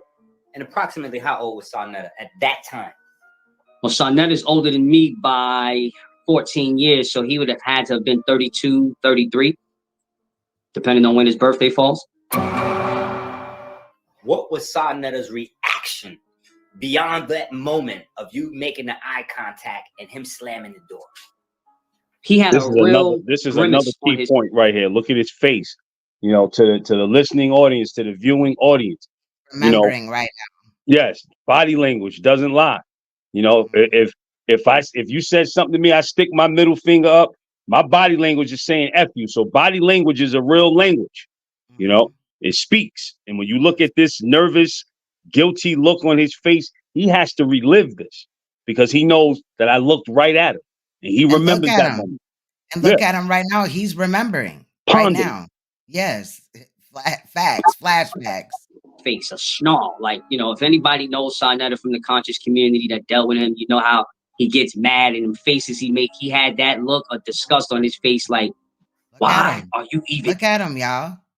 In my mother's house, like, mother. You know, he was mad. He was pissed off, and he slammed that door. And he's a horrible actor. Yes, he is. I guess that's a good answer for your interpretation. But what I really mean is, what I'm really trying to get to, I guess, is, did you deal with Sanetta after that? Not immediately. I was advised to stay from over there, in which I did, so I never went back over there. I didn't deal with him after that. Family, if I have to pull out the information, I got it. I got it when this nigga was all around my table on 125th Street, on the bullhorn trying to teach in front of my pictures. I got it. I think I showed it before. If y'all remember when I showed this before and I showed Ben Weasel press. We know why Ben was there though. Ben also had a stand right next to Sa, or, you know, and you also have history on 125th Street. Yeah. So I know you didn't introduce vending to me. My family was vending back in the 50s and the 60s and the 70s and the 80s. You know, when you were on the street selling crack and selling drugs and using drugs, my family was on 125th Street selling clothing. So, you know, you're new to this. You're new to consciousness. This is why you're so immature with everything that you do. And you took the consciousness and turned it into the drug dealing hustles, the same mentality. Press one, I showed it. And quickly took it down. This dude is crazy, man. He know I got the footage. I don't even know why he playing like that. Never had no, again, I dated his niece, and, you know, he and I were never buds or anything like that. You know, I only knew him through those encounters. At what point did you reacquaint yourself with Sanetta? Well, I went to college that year and came back in 1997. In 1997, Frankie was working in Ernest and Adams barbershop. That was my barbershop. I would go over there, get my hair cut. In 1997, I was working for Giuliani. I was working at Human. But I thought you did 5 years in Clinton Correctional Facility, Sanetta. So that means that you would have gotten out in 98, right, Sanetta? Resources Administration. I had a city job. I wasn't working in the barbershop. I was working in the barbershop in 1995, nigga. But he does admit that he used to what? In 1995. Work in the and then he barbershop. said he never came back to get a haircut. But he also used to cut hair around the neighborhood, which would place him around children. Correct? Because I zeked him. Zeked him mean I messed him up. But I would cut his hair every other week in my house. And that's a bold-faced lie. Did you go to school with Nikki, Ben? No, I did not. She was LL Cool J would say she was an around the way girl. You know what I mean? And he cut my hair one time. I never went to his house to get no haircut. That was the other kids in the community. I went to the barbershop. Adam was my barber, you know, and he zeked me that one time when Adam was busy. I never went to Sanetta ever again. Frankie at that time.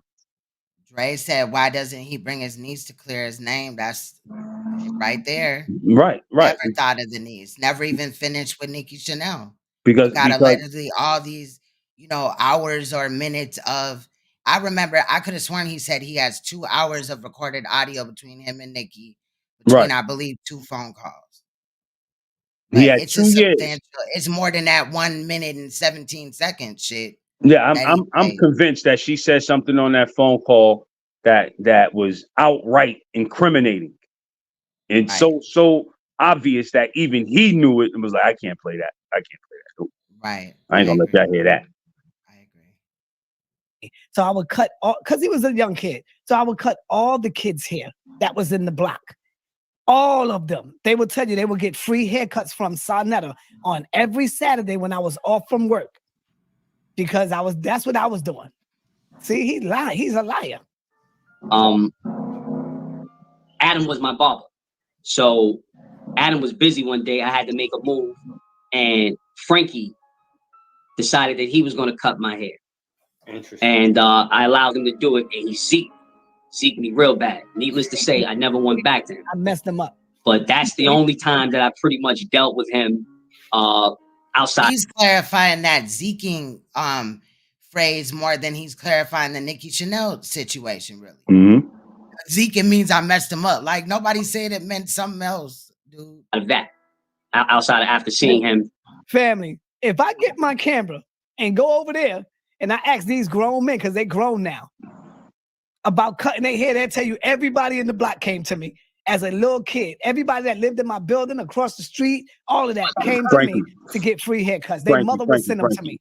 Frankie, we don't want you to get your camera, Frankie, and go ask nobody about no damn haircut. Oh, shit, what the go fuck get your camera and ask and get Nikki on that camera so we can talk to Nikki. Present Nikki. Nobody's interested in the hair. You're not here. Ask it and get Nikki on that camera so we can talk to Nikki. Right. Present Nikki. Nobody's interested in the hair. You're not here. I'm high. I've been smoking weed. So we can talk to Nikki. The same one. God damn it. Motherfucker. Where's my damn video at? Oh, it's down somewhere. Yeah, because y'all was commenting in the chat like Nandy was over there saying something. So I sure went over there and was trying to find it or listen or whatever. I just kind of feel like it was disrespectful. You know what I mean? For you to sit in my face and tell me that it was a good job and you think Ben did good, but then now it's a problem. So, but Sanetta, yeah, we had to iron out those things. And in the process, maybe that she can get an understanding of the actual years and times to go around and say that somebody was 11 or 12 or this, that, and the other, and Ben was a grown adult eyeing this child. Like, we're not finna do that. That's for free. Yeah, school, all of that.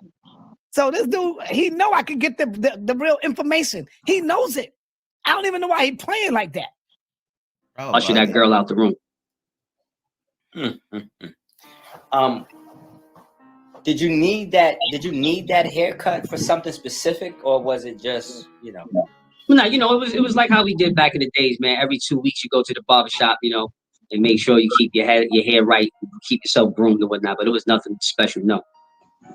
So you came back from college in '97, and then what from there was, you know, what'd you do at that point? Well, when I came back from college in '97, I met Frankie at Adam and Ernest barbershop. I used to get my hair cut from Adam, and one day when I went there, Adam was extremely busy, and Frankie was the barber, the newest barber. He had an empty chair, so I sat there because I needed to get right. Hopefully, Sanetta apologizes to Ben too for insinuating that he's some type of predator as well.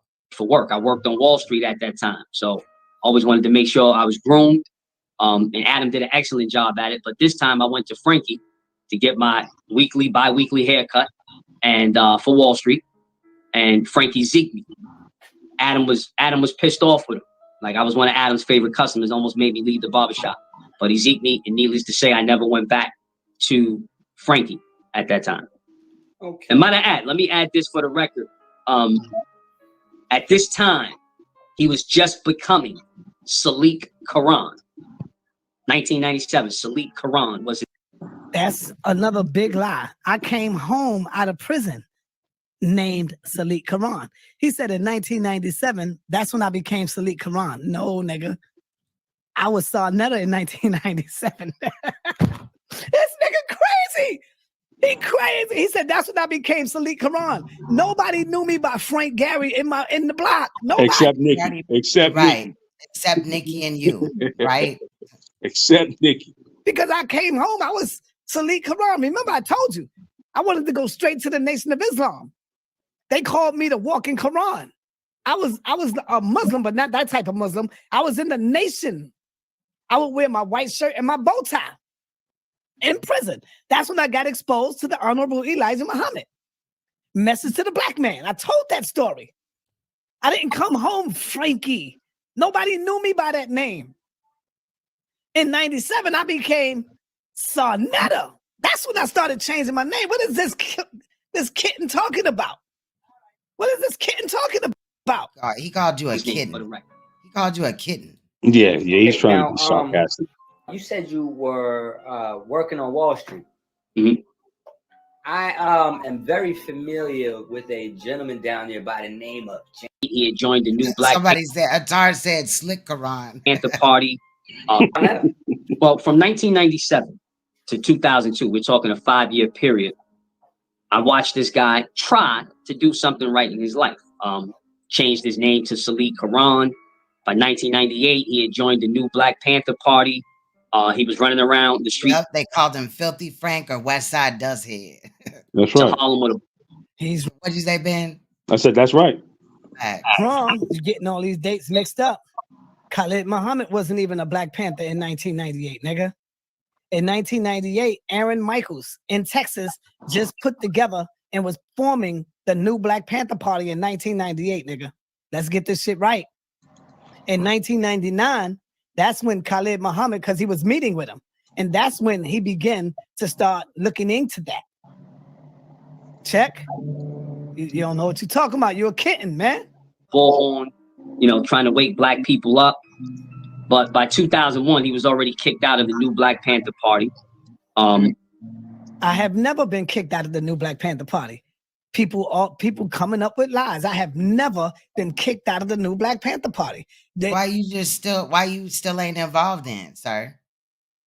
You know you ain't involved in that. You don't even go outside no more like that unless it's for a bullshit ass event.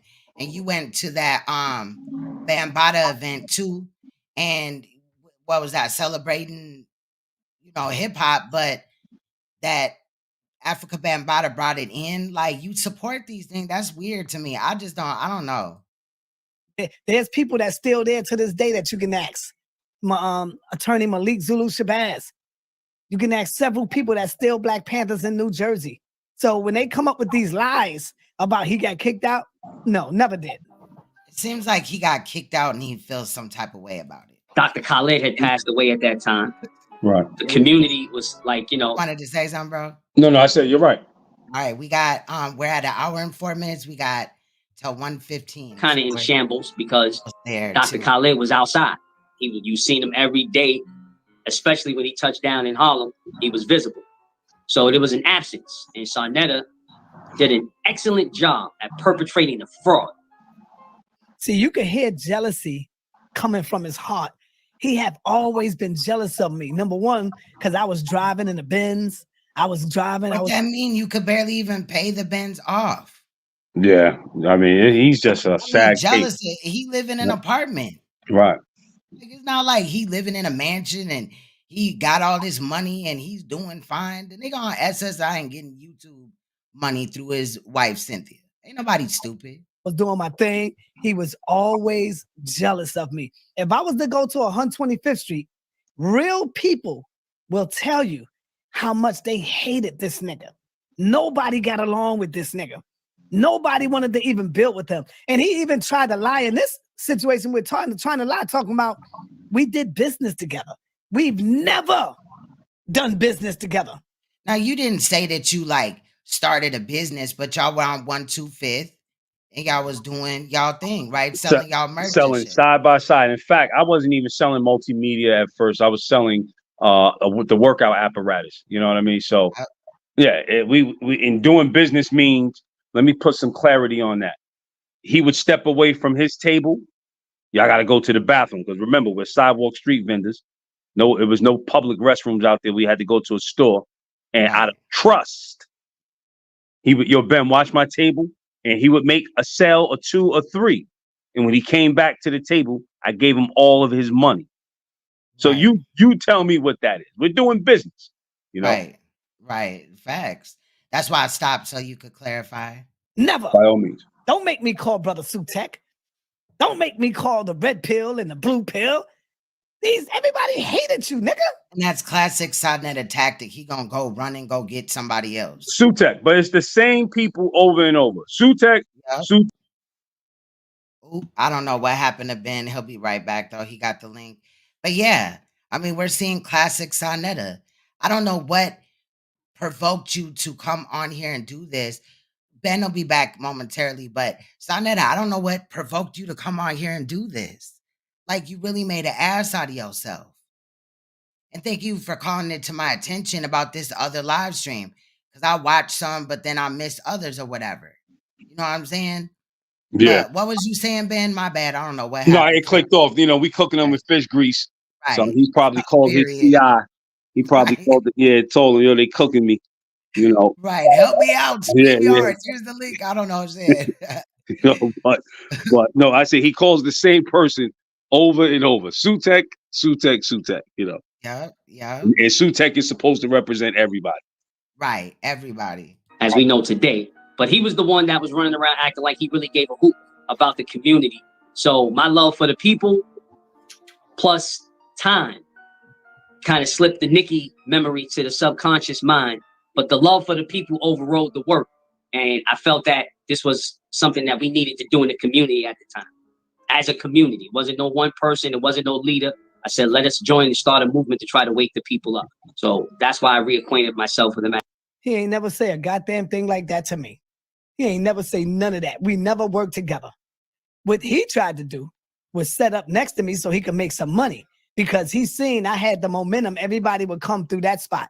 And he would set up a table next to me. Your family have been on that block before he ever set eyes on it, correct? Yes, my grandparents helped open up the Mart 125 that is now closed, where vendors were taken off the street and put into that building, you know, for a better chance at, I guess, what do you call it? Their endeavors, bottom line. But yeah, we were doing this in the 80s. In the height of the crack era, my family was out there selling dashikis and espadrilles and all types of other clothing, you know, Afrocentric clothing to be specific. You know, Sanetta had no influence on me being a vendor or a merchant on 125th Street. Was 13. Oh, he did. Yes, he did, Imani. He did say that that Nikki Chanel was 13. I have that screenshot somewhere as well. You could send it to me at Queen's Throne 9 if you want, Imani. If I would have to like look through a whole bunch of like screenshots or whatever to probably find it. But if you want to, I do remember that. And then I do remember somebody else asking him and he said she was 15. but it may be possible that he knew Nikki earlier because we went off of when you met Nikki and when you met Sanetta, not when she met Sanetta. Correct. So there could be, probability in both, But I do remember what Imani had stated. I remember that receipt. Or sometimes I think that came out on Shaka and Dugu's channel, or Mayette Forever. he would try to come out earlier than me and set up in my spot, family. That is the truth. And I knocked this nigga table over, damn near halfway in the street. I knocked this table over. And I got witnesses for that. I can call Sutek. He will tell There you you go, that. Sutek This again. nigga comes out. Right, I'll call Sutek. I'll call Tazaria. But it is a lot of the time Sutek. An hour earlier than me to try to get in my spot. And I knocked his goddamn table over. He had all this stuff on his table. God is my witness. My mama is my witness. My ancestors, my children is my goddamn witness if I'm lying. You see? This nigga's a liar. Oh, really quick. He went on that other dude's platform and them that were clout chasing or whatever. Recently, the lake of, Ice Candy water. or whatever. The lake of ice water.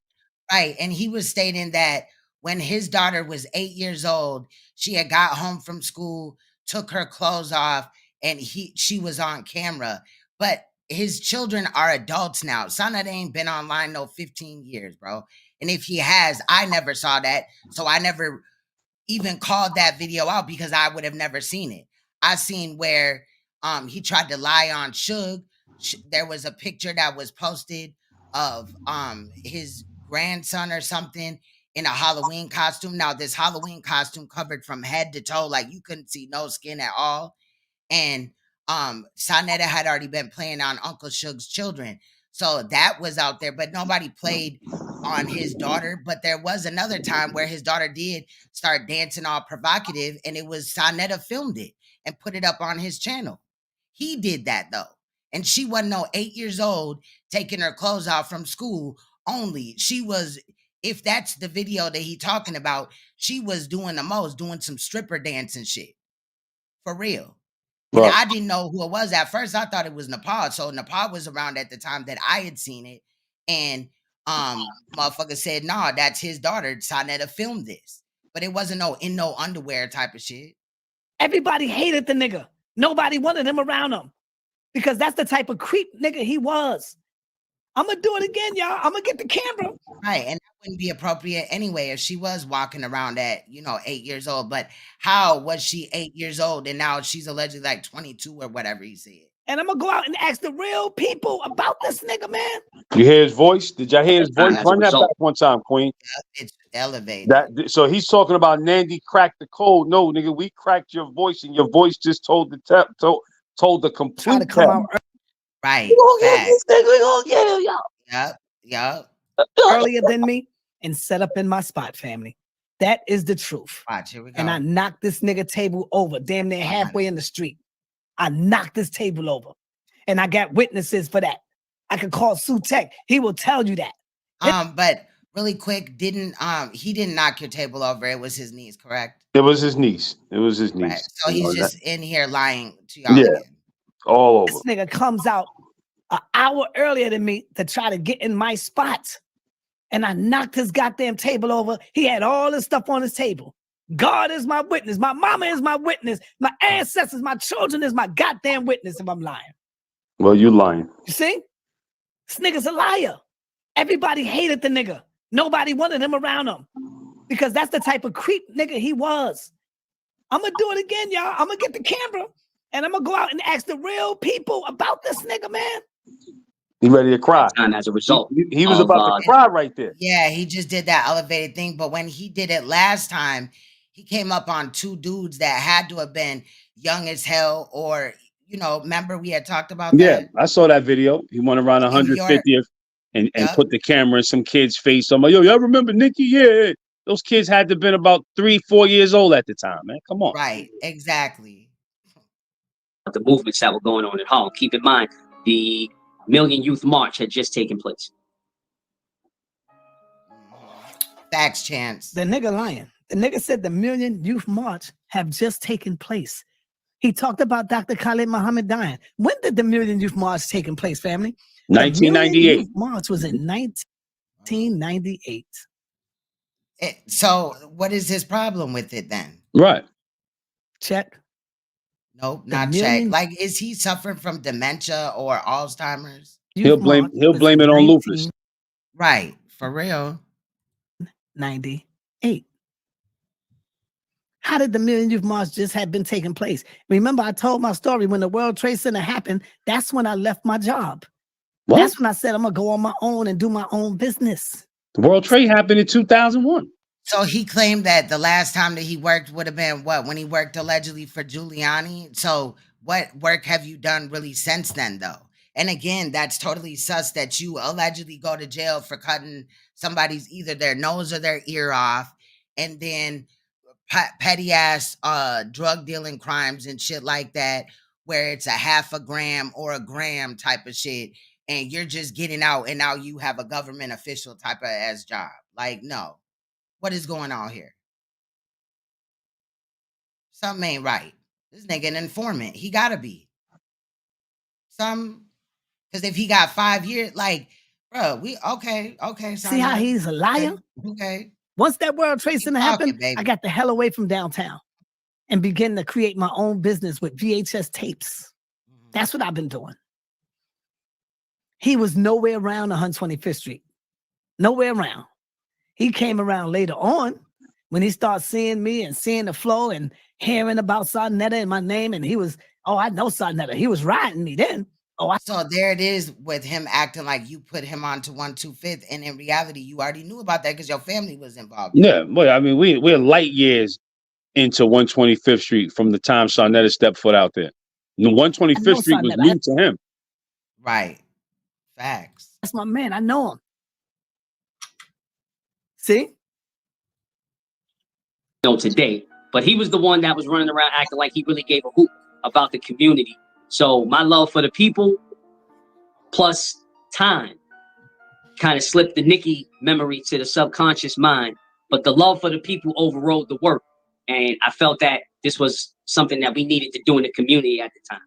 As a community, it wasn't no one person, it wasn't no leader. I said, let us join and start a movement to try to wake the people up. So that's why I reacquainted myself with him at that time as a result of movements that were going on at home. Keep in mind, the Million Youth March had just taken place. No, it has not. The Million Youth March was in 1998, fool. It's a nut. What was the nature of your business relationship with Mr. Netter? Business-wise, the first, any transaction, anything I've done with him business started in 2002. He said the business started in 2002. You ask anybody, have this nigga ever been in business with Sanetta? Y'all have never seen him with Sanetta. Nobody in the block. If Red Pill was here today, Red Pill would tell you, nigga, you're lying. You ain't never do business with Sanetta. Red Pill. Go ahead. I'm sorry, Queen. Go ahead. No, So you go. Red Pill would have knowledge of this. How? You know what I'm saying? It's crazy that when we insinuate that he had something to do with Polite, we bogus, but he can do that with other people. You know, I'm a borrow a line from Uncle Shug's page, from Uncle Shug's video that day when he was like, you know, fuck all this vendor shit. Let's stick on topic to the Nikki Chanel story here, right? And although we watching his video, he tries to use this vending scenario to bring everybody into it. Now, if my memory serves me correctly, the red pill and blue pill didn't come to 125th Street till about 2005, 2006 is when they first stepped foot on 125th Street. Prior to that, they weren't out there as vendors, but they Kings of County clothing line. They came out in about 05 to be exact. So 02, 03, 04, there was no red pill, blue pill out there, if I'm not mistaken. Right. So how could he even ask them about anything? Yeah, he's bluffing. I can tell you, Sutek been with me from the beginning out there on them streets. I could call Sutek right now and tell Sutek, yo, this nigga said that he was doing business with me in 1992. He can call Sutek, but he can't call Nicki and clear his name. Right. He had 2 years to call Nicki up and have Nicki vindicate him from all of this, and it hasn't happened because I highly doubt she's going to erase that. In the minute and 17-second phone call, she did not vindicate him at all. She did not say, no, that didn't happen. That's crazy. He's throwing around lawsuits and shit. And she had answered, you know, that she ain't interested in it for whatever reason or whatever. But it's just like, Saneter, who do you think you're fooling, bro? Who do you think you're fooling? It's not us. Yeah, this was one of those bodies that he thought he had buried. And along came that little junkyard dog that sniffed it up and kept digging and digging and digging and pulled up the body. And that would be me in terms of, like I said, it wasn't a concealment. This wasn't the first time that I've told anybody this. When it first happened, I spoke to my confidants about it at the time. And that's why I said I never went over it. This is the first time that I went public with it all this time. And I explained in the trial why we reacquainted ourselves because of the need of what was going on in the community at the time. And at the time, did you even process what you had really seen to the degree that you had seen it?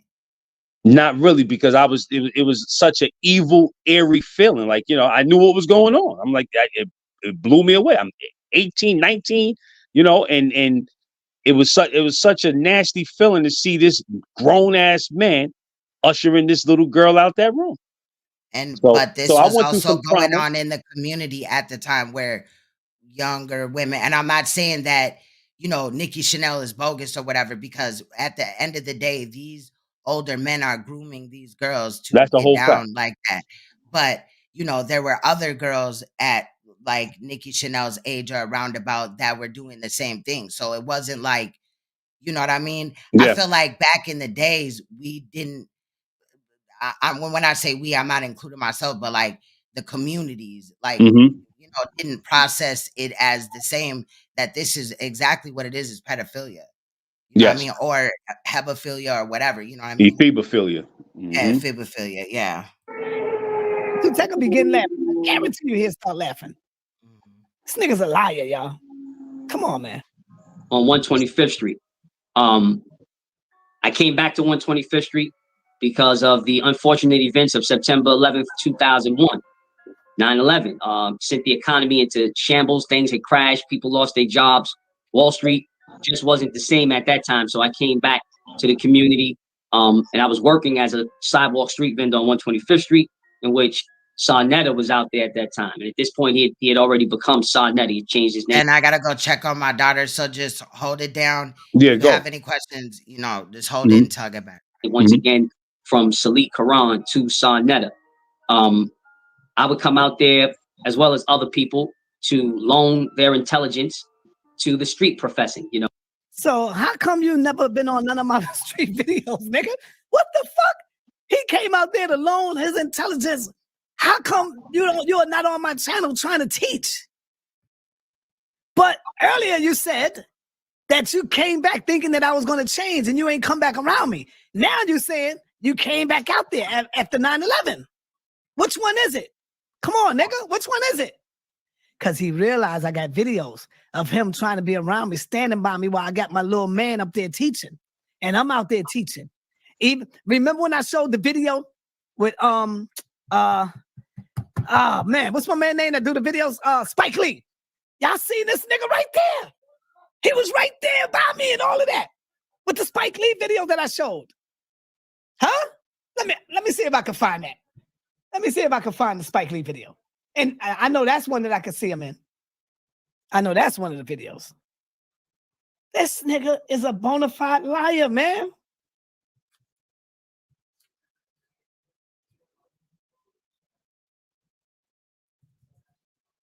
Damn, that shit is under something else. I can't find it right now. I ain't gonna waste nobody's time. Damn. How many of y'all saw that video with Spike Lee? That's where you can see the nigga at right there as well. He's right there as well. And it's sad that I'm back. Got anything? It's back. Okay. I was just explaining the Spike Lee video. Oh, I thought I played it again. My bad. No. This dude is a bona fide fucking liar, man. This nigga, man. Never done business with me a day in his life. He had a mural up there of the ancestors from the lynching years. Mostly the pictures he had came from the book Without Sanctuary. I hate what you want. Say that again. So he put you on, is what you're saying? No, not at all. We worked in tandem. We worked collectively. We tried to work cooperatively. But like I said, at first it was a cooperative. But your connection to 125th Street with Sanetta, or did you have some previous connection to vendors on 125th Street way before Sanetta even got out there? Oh, my family been on 125th Street since the 1950s as vendors. In fact, lying ass nigga. My family were some of the vendors that helped Adam Clayton Powell establish the Black Merchants Union in Harlem. So Sanetta has no direct ties to my community affairs, especially on 125th Street.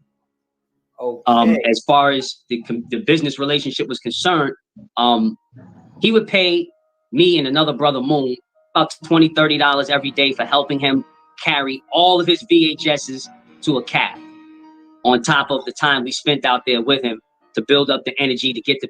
This nigga is one lying ass dude. First you told everybody that you wasn't coming around me. And then you said I came back with him because I thought he changed. And then you said, no, he this and that. Like now he's working with me again and I'm paying him. Like, nigga, make it make sense, nigga. Stop lying. People to listen, so forth, so on. But once he realized that I didn't need him financially, which was early on, that's back in 2002, he started behaving territorial. And what I mean by that is like a drug dealer. You know, you can't hustle on this corner. You too close to me. You hustling right next to me. Although we're selling different things, he got terrible. Why would you want to Said something, Ben? No, I didn't say nothing. be next to me? But I did tell y'all he was next to me. And that's the truth. Because he came over there with some snake shit. You see that? He telling on himself right now. Territorial like that.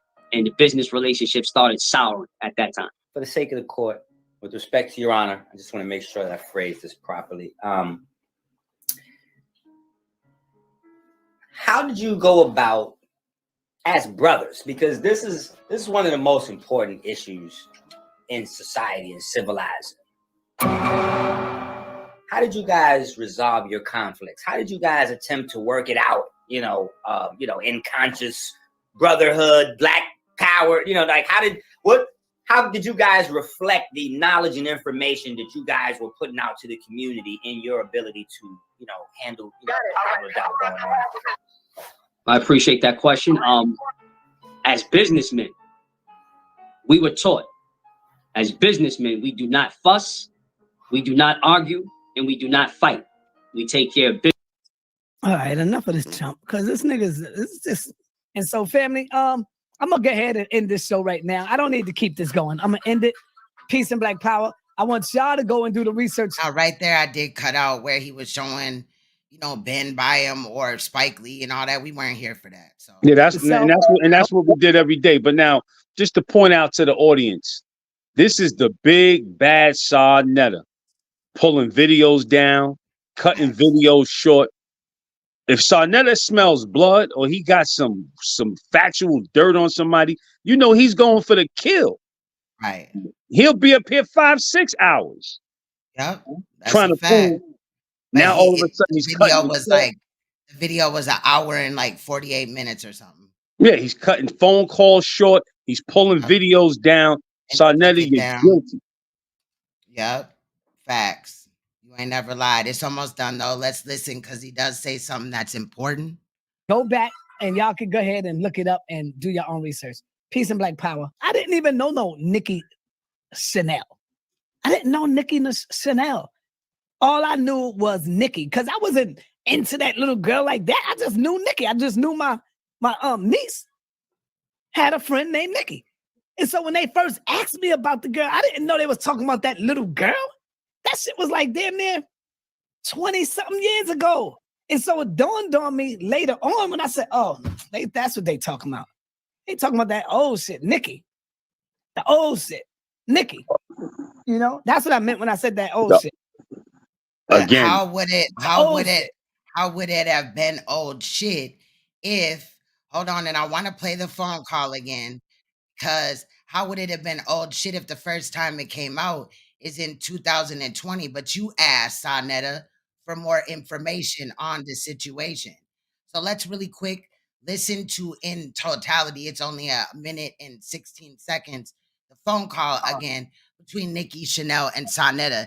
And I want you guys to listen for yourself. does it seem like he knows her, or did he not know her, and all this and that? Because he's now trying to distance himself again from Nikki But Chanel. before you play it, let me Go ahead, just in bro. case people have, a little harder hearing. When he says, "I'm gonna call her now," he says, "Hello." She says, "Hi, baby." So it's very important that we put this into context. Then Facts. he says, and let me just take a step back. Remember, this is Sanetta, who secretly records people. So this is why we know this was live and authentic, because he didn't prep her. And when he Right. said hello, she said, "Hi, baby," because she already had his number in the phone. Hello?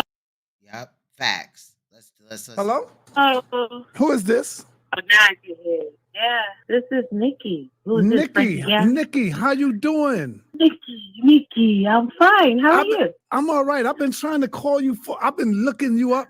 You know, Jamim, and I think I said this to you when I seen you on the 125th Street. Jamim spread a rumor on YouTube and Facebook, and he's telling everybody that me and you was boyfriend and girlfriend, and we had sex when I was 33 and you was 15. He's telling everybody that on YouTube. Everybody. Well, he wants to get popular and famous, and you're a well-respected black man doing well for yourself with kids. But you know what, And Nikki? you know we you could sue changed this your life nigga. around. Yeah, but we could sue this. No, she said, and you changed your life around. Meaning, because is that saying like because he don't mess with kids no more? But none of her response, really quick, made me feel like she was vindicating him at all. And he knew that. You know what I'm saying? He knew that people were gonna peep like how her response was. Normally somebody would have been like, "What? What the fuck? Hell no." Right? This Yeah, nigga but he for has slander. nothing. But he has Right. nothing. Right. He has nothing, and he's crazy. We're not going to get it. I'm in a $1 million lawsuit. I sued my landlord 3 years ago. My first girlfriend is end of this month. I ain't gonna even play all that. I want to call her and see if I could get her up here. That's what I'm gonna do. I'm not gonna even play all of that right there. Check. I'm gonna call her and have her come and speak for herself, because I want y'all to see this. And we still haven't heard from her. That never happened. Facts. That never happened at all. Never happened at all. And her response was totally telling that something possibly could have happened. I don't know if he paid her off or if she just doesn't want to talk about it. It's behind her and them or whatever. I ain't attacking her. We have him. Period. And he knew his body language was very telling during the whole situation. It did not look right at all. It didn't. But I'm glad that he did respond. You know, it took him 3 weeks. Whatever. Thank you, Nandy, for that. But I think the other shit was out of pocket. I'm gonna be honest. And if I'm not attacking Nandy, because I don't know Nandy, and I don't take none of those comments she made about me personally. And for me to attack her would just be adding on to the Willie Lynch syndrome of put the man against the woman and causing more divide and conquering. Nandy, if you ever want to have a conversation with me to clear the air, I'm available. You know what I mean? I'm not running. I love my sisters. I Right. love We my did this women. to clear this up in the Right. situation with Nandy, but yeah, facts. But he tried it and he tried to, do this to, rile some shit up or whatever. It is what it is, But go ahead. I didn't mean to cut you off. He was talking to Nandy. No, I'm just saying, I'm not going to attack her like that. And she has to be more careful with just insinuating things and without fact checking. And if you are trying to ride for justice, then and being an investigative journalist, then go all the way. Get as much information as humanly possible. I didn't need to get no information about the Nicki story because I lived it. I seen it with my own 2 eyes. So I don't have to do any research. I'm recollecting exactly on what I seen and what I remember. So And for at you the to get end, we heard Sanetta state that he's gonna get Nikki Chanel. So how does it become a burden on you or Enki or whatever? Right. It would be appropriate for our side to talk to her, but is that gonna happen? Probably no. Especially if Sanetta is the one that's coordinating it. Exactly. Do you have a way to get a hold of Nikki Chanel at this time? I don't. So He does, and like I said, he's never even furnished her to vindicate his name. So we know what's taking place. I firmly believe that Nikki's a gangster like that in terms of it took place. She's not going to come out and say nothing to vindicate him, and he can't get her to come out. Bottom line, he can't pay her to come out and say anything, but she's just not going to come out and say anything to get him in trouble. You understand what I'm saying? right. So Sanetta knows he knows he's guilty. He know what we saw. We made that eye contact at that very moment, and it confirmed what. Your audio went out, Ben. Oh shit, Ben, your audio went out one more time. He might have to come back, or might be in a bad area. Yeah, but this shit is crazy. Like this whole situation is wild. Again, I am happy that he came out and spoke to it because we got to see in real life, real time, how he, responded to Yeah. the oh, there you go. To the part one trial. I'm glad that it happened at the end of the day. But I'm just side eyeing some of the reason of how it happened. But yeah. I did drop the link, so if anybody wants to come up and ask Ben some questions, now would be the time. Ben, that's okay with you. We talked about that earlier, correct? Yeah, perfectly fine. Okay. Perfectly fine. So if anybody want to come up, be respectful, but you can ask your questions. Now is the time. I appreciate y'all. Shit. Shout out to the chat. Shout out to y'all that are, actually critical thinkers and pay attention because, that's how you get to the bottom of things. And that ain't no shade to Nandy. I'm just saying, I don't know where she got that from, but she at the time had my phone number, could have reached out to me or whatever. But when I tried to recently reach out to her, my message was blocked because she blocked me. So, it is. Yeah, the brother Imani, I liked it what he said. How would she know the inner details of his life if they weren't close when she was young? Mhm. And then to just call her You and change your stuff. life And around. they Yeah. seemed like they've been talking because she was like, oh, Frankie Gary. It didn't seem like it had been like 15 years since they last talked. No, believe me when I tell you, man, I know what took place there, and he knows what took place. And the polite situation uncovered all of this, and he's guilty. He's ashamed of it because he thought it was so long ago, 20 something years ago, that nobody would remember it, and he was going to get away scot free. And the telltale heart, came to play on his ass, and the truth is here. What's in the dark will come to the light. And he kept calling out Ben Diesel. I bet Ben, remember he did the video. Oh yeah, Ben ain't gonna do this. Ben ain't gonna do that. Well, son, I came forth. I told Yeah. my He truth. said, bet you Ben ain't gonna respond to this. And he's the one that started it, so it triggered a response. You responded in a very timely manner. And that's when we had heard from you and Uncle Suge about Saneter lying on y'all and y'all responding. And from there went the trial. Yeah, facts. So everything has just been from his mouth. Like he talking himself into this shit. Like, nigga, he should have listened to Nepal or somebody. Where is Cynthia at to This is stop the him last. from doing this dumbass shit? This is the last thing I want to say to that. He said Hey, Captain Bell. Tazariak was on that call, Mhm. right? Now, Captain Tazariak was supposed to be a God-fearing, honest, righteous, religious, spiritual man. So, Captain Tazariak, what did you hear on that phone call, Captain Tazariak? Did Nicki say nothing happened, Captain Tazariak? Please clarify. Well, Because your remember man out that here capping. Tazariak had also admitted that one of his friends, that is an Israelite brother out of his camp, is in prison right now for child molestation charges or around about the topic of violating a child sexually. And he admitted that. I showed the clip already. Right. So, this becomes a bigger situation when people have things like that. And he admitted it, and then there was some alleged accusations on him. The caller didn't come through with more information. I'm not trying to go down that way. But then when you pile all the other people that have had accusations or questionable actions or charges in prison time, you know, he wants to discard that or make an excuse. It's always an excuse. It's everybody else.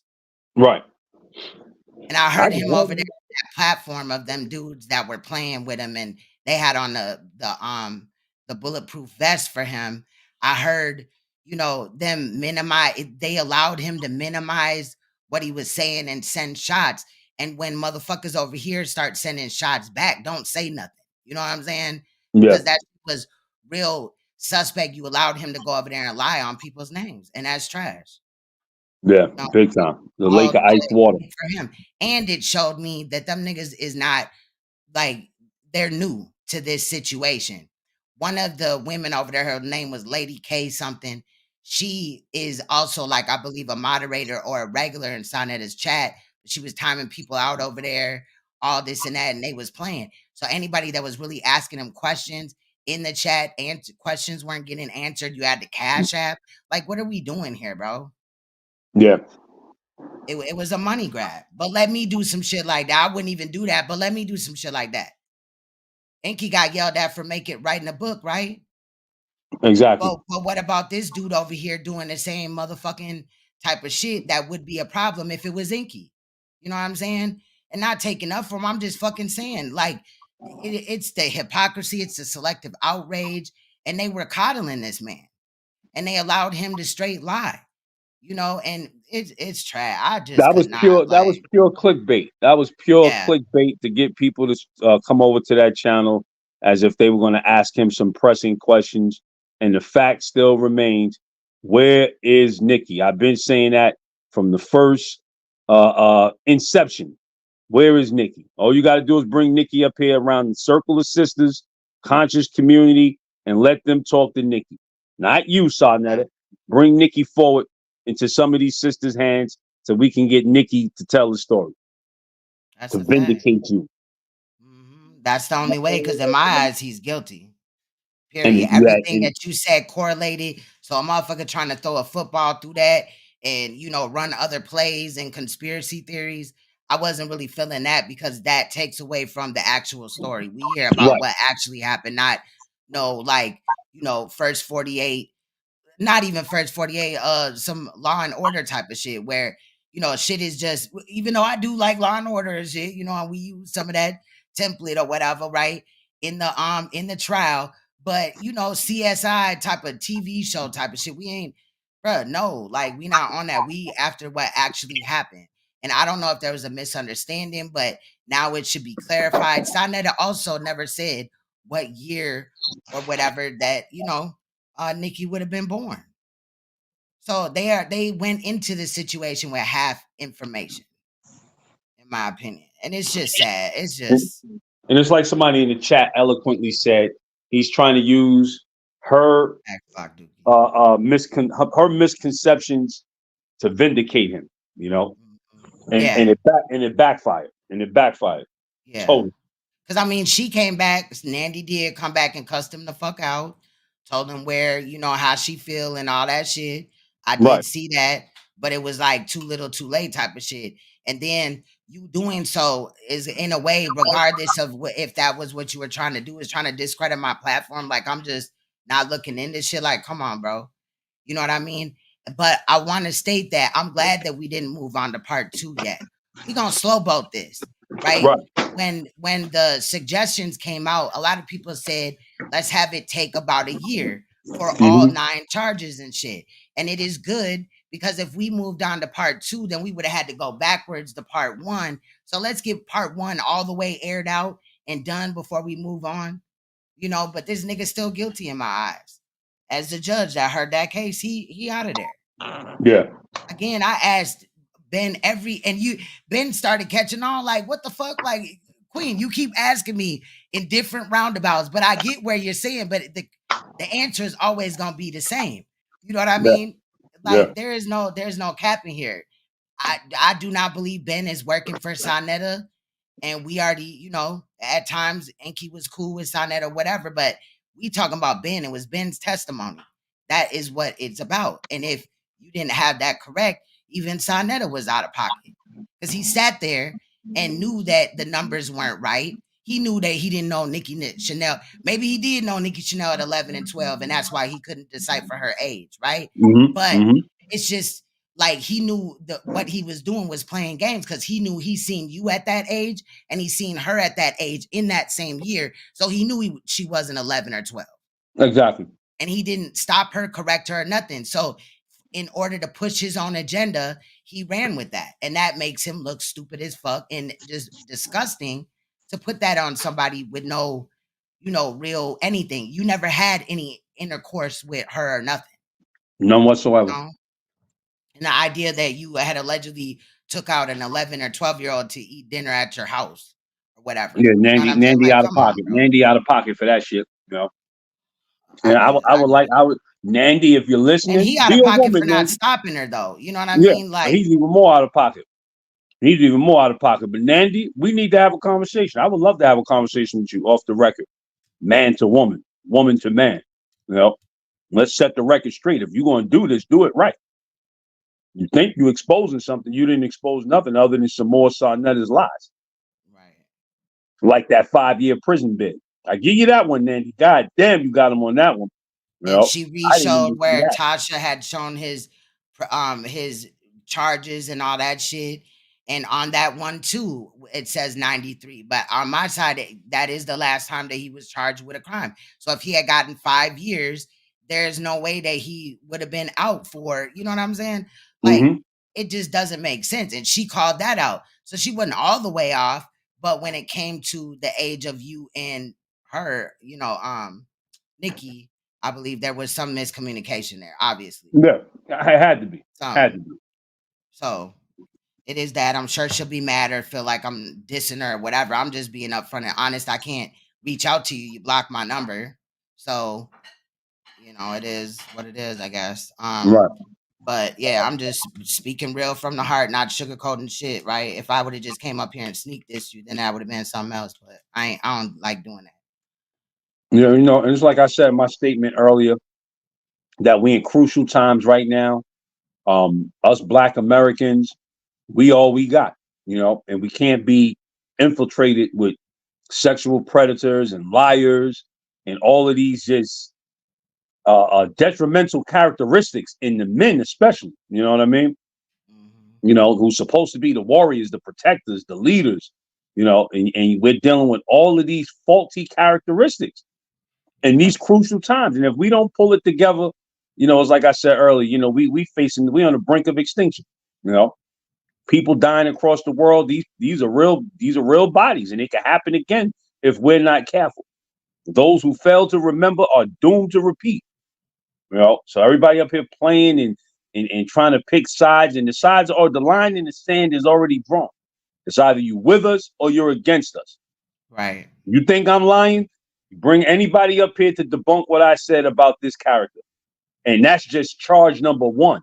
There's 8 other charges that go against his detriment to the Black conscious community in the last 20 years. And anybody siding with him is an enabler, bottom line.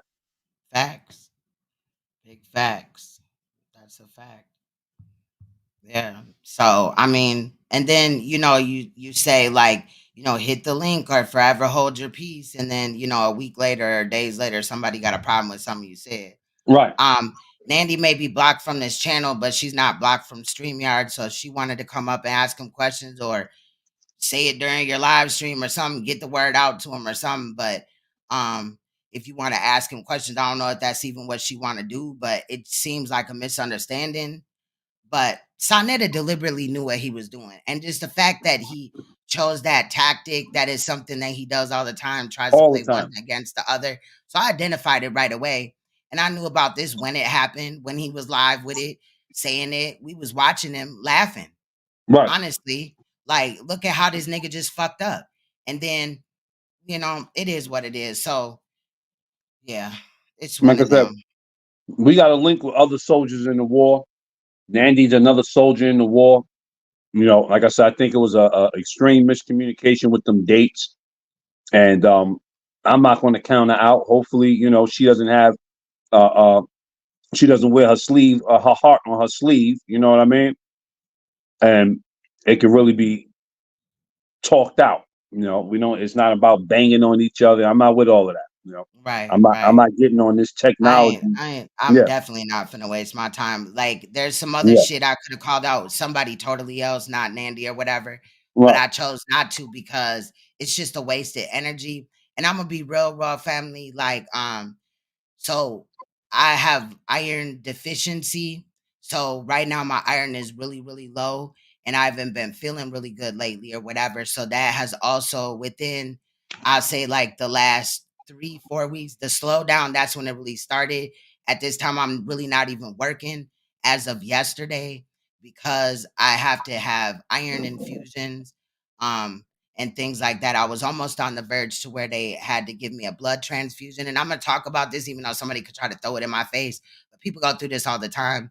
And but so I just want to let you guys know that I'm on the road to starting to feel better. But even like, when you start your first transfusion, not transfusion, iron infusion, where they just put iron in you through an IV, it takes a little bit for your body to like catch up and hold it. And also, they're concerned about me having like, something wrong with my stomach. So I'm getting that checked out, like my stomach lining. They feel like, obviously, because my iron is low, that there may be a bleed somewhere. So they're checking, and a lot of times you may have an ulcer that's bleeding or bleeding from a portion of the stomach lining. So I don't have to share that, but nobody can throw that in my face or whatever. Like, I've looked into it after I talked to my doctor, and there's like hella people on YouTube that documented their whole like injection and in the iron infusion process and all that. You know what I mean? So I'm not nervous about it. I hope that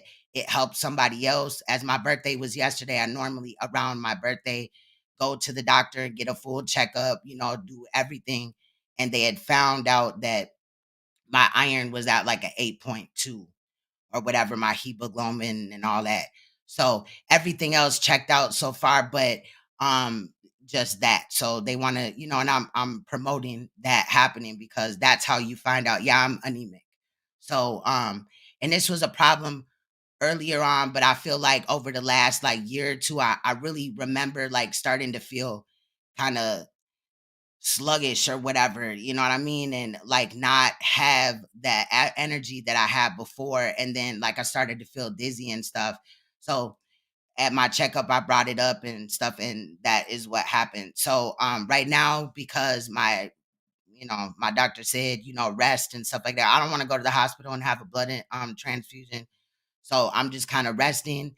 Then from somewhere I'll go to working at home, and then eventually I'll be back in my work. My job promotes me, they're helping me and stuff through this process. So I wanted to let you guys know, and was very in on even talking about this really quick. I know we got to get back to it, Ben, but I did want to be transparent with you guys and just let you guys know that sometimes like I want to go live, but then I'll be feeling dizzy and all type of stuff just because my iron is so low. So I wanted to just let you guys know that, and that can, because there was some talking about like people aren't talking about Saneter. We're not riding on their back. I'm literally sick. You know what I mean? So I had to deal right. with that, and then we were recalculating also the trial. Ben's been putting in a lot of work on his end to get us to part 2, but we were also waiting on him to respond to part 1. So this kind of all worked out, you know.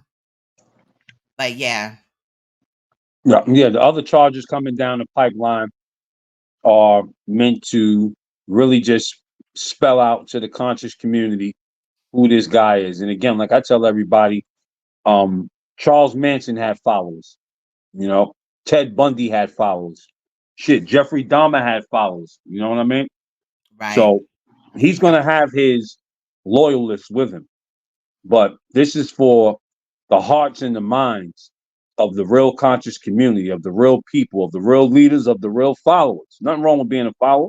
You know, you got to follow before you lead. So, you know, if we can really just get our people to wake up and stop following this foolishness and stop following all these goddamn debates, which are nothing but divide and conquer tactics that these agents use to keep us, again, 20 years, 20 plus years of debates. And where has it gotten us? Nothing has been right, put into context, and everybody is as confused, if not more confused, than when they started. right. Facts. So where are we Yeah. going with this? Another 20 years of debates? We'll look up and Frankie will be 80 years old and we still doing debates? Come on now. What a waste of time. Yes. What a waste of time. I mean, he's been around how long? You know, 2000, what has come out of 2001. it? Yeah, 2001. So that's 22 years. 22 years of this buffoonery. Nothing's came out of it at all. Yeah, it's just a lot of like pipe dreams, like Yeah, from a big time. crackhead. Big time. We sat in front of that. We sat in front of that Mark 125 for all of those years, and every effort we tried to put together to galvanize, organize the community, saw devil. I mean, when I tell you he went above and beyond to go up and down that block and get people to not mess with us, sign petitions, get us off the block, because that's what he's designed to do. He's not here to help the people. He's that same low-life drug dealer that when the drug game ran out for him and he tried to clean his life up, he took the conscious community and started hustling the conscious community. He hustles That's all consciousness it's the about. It's same way about he money. hustled crack. Right. Yeah. Same He exact don't way. care about anybody in this community or the fight or anything like that, you know. So He went from circuit to circuit with his camera, trying to weasel his way into any conscious corner of the community that he could get into and try to profit off of it. Bottom line. But has he contributed anything? Absolutely not. Other no. than putting a bunch of desperate people on his camera. Thank you, Lori. Much love, Lori. Shout out to Lori. Again, there's the link, y'all. Anybody want to jump in? Shout out to your wife as well. He was saying that his wife was having iron infusions as well. It kind of like mess with your concentration too. And going back, I kind of remember like some of the times or whatever. I'll forget what I was saying, and then a couple of minutes would go by, and I would remember. It all has something to do with that. I thought I was like having dementia or something at first, but it's that. So I should be good in a few weeks, maybe a couple of months, but hopefully everything, I appreciate it as well. So yeah, but everything you're saying, bro, is facts. Like, and all you've ever presented yourself, to me on our friendship is facts. You know what I'm saying? And being transparent and approachable, and I can ask you things. Sonet is not that type of way. He gonna start getting mad and irritated and stuff, at just the random asking questions. Right. When you were talking about when we were talking about having you testify, it was no holds bars. Ain't nobody sugarcoat shit, Right. with you. It was actually fun to do that, actually. Yeah, I mean, you have to shed light on this situation because that polite was serious. That was some very serious stuff that took place there, and I'm happy it was uncovered because only Lord knows had he gotten more powerful, the type of victims that he would have traumatized. He was on a roll. He was about to Never get know. busy. He had Renentech. He had this little girl. He was about to get his string going. Right. So even in the chat, does anybody have any questions they would like to ask Ben? If they don't want to come up, that is an option as well. We'll stay for a couple of minutes, then we're gonna head out of here. I'm gonna go back to resting and stuff. Right. Child, but yeah, um, it is what it is. He shouldn't have did this. I'm just saying. He should have just left well enough alone and we could have moved on to part two. Right. No. But Well, if take there's your no time, Sonetta. Take your time. Let my infusions kick in and shit, because it's got to build up a little bit. So let it kick in so I can go back to this editing. No, man, we can come catch you up in some more shit. Yeah, and if you have any more lies that you want me to debunk, feel free to get on camera and just mention my name, like Candyman. Call me Ben Diesel, Ben Diesel, Ben Diesel, and I'm gonna pop up and debunk your lies because Right, you are like a liar Candyman. from the Yep. pits of hell, and there isn't an And ounce of truth in you, Frank Gary. yep. Yeah, he said they last about an hour. That's good. That's good. The infusion. So Go ahead, get yeah, your rest, they Queen. said that's about it. Yeah, they Yeah, they said that's about it. Looks like nobody has any questions. I thank you a lot. What I love about Ben is I don't gotta hunt you down. You always answer the phone. that's no shot to nobody else. But even if I have a random question, been an answer, and you know, we can move on with everything. So I do appreciate that. Very And welcome. I'm glad that, we did this today to, debunk their bullshit because he was lying on you in ways that I don't think is appropriate Yeah, because you're yeah, not that man. You're not that yeah. man. And he can't go around a community and put no camera in nobody's face and says, "Does Benjamin Caldwell is this and that?" They'll say, "Man, get that camera out my face, man. You sound stupid." You know, only Right. to his flunkies. Only to his flunkies. But we're gonna save this for the next parts. Get your rest. Okay. Peace and blessings to the family. Thank y'all for tuning in for this one because it's important to know that there's a devil, a snake amongst us. Definitely. Definitely. Much love, bro. I appreciate you. Peace. Peace. Talk All to you later. right. Shout out to you. So shout out to bro, man. Yeah, I'm glad that he reached out to me and we did this and stuff like that. But I read this wrong. So this says, that says it all. Yeah, I don't know. I tried to send her a message and it said you have been blocked or whatever. So I just left it alone. No hard feelings or whatever. I don't hate her at all. But I'm gonna step back because I don't know what the fuck going on, but I didn't really appreciate that. But shout out to her and her work. I'm not gonna, act like she didn't do nothing or nothing like that. I don't got a problem with Nandy, but I just feel like it's some funny shit, or I don't know what the fuck. Maybe it's a miscommunication. I'll leave it at that. So my portion of this wasn't to disrespect her, but if that's what comes about out of it, y'all seen for yourself. I didn't like call out her name or nothing like that.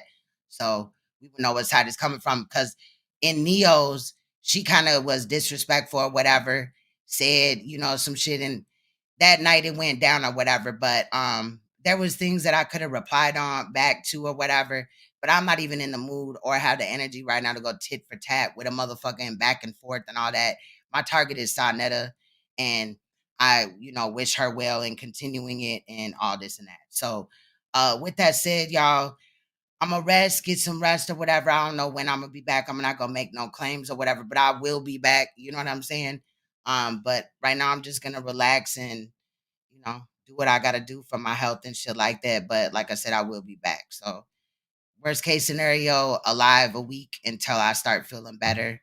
But if it's more, then that means I'm feeling better, right? But y'all just bear with me right now because, like I said, my iron is really low and I can't really, do nothing about it. They even said, like, if just like eating greens or whatever, or, uh, you know, iron rich foods or taking a supplement is not really going to do nothing. It's like my body's just not processing the iron at all. So, that's what I'm gonna do. Shout out to Marquise, but yeah, I definitely could get on his neck and trust me, I'm grabbing what I need and documenting his moods and things like that. It's just for now, behind the scene. Plus, I got kids and I got things to do. But shout out to my job though for holding it down for a real nigga, for real, because they definitely came through in a clutch. But with that said, I'm going to go back to resting. Shout out to the royal family and shout out to those that didn't jump to conclusions when they heard this and, start making accusations or whatever. I appreciate y'all for at least hearing me out,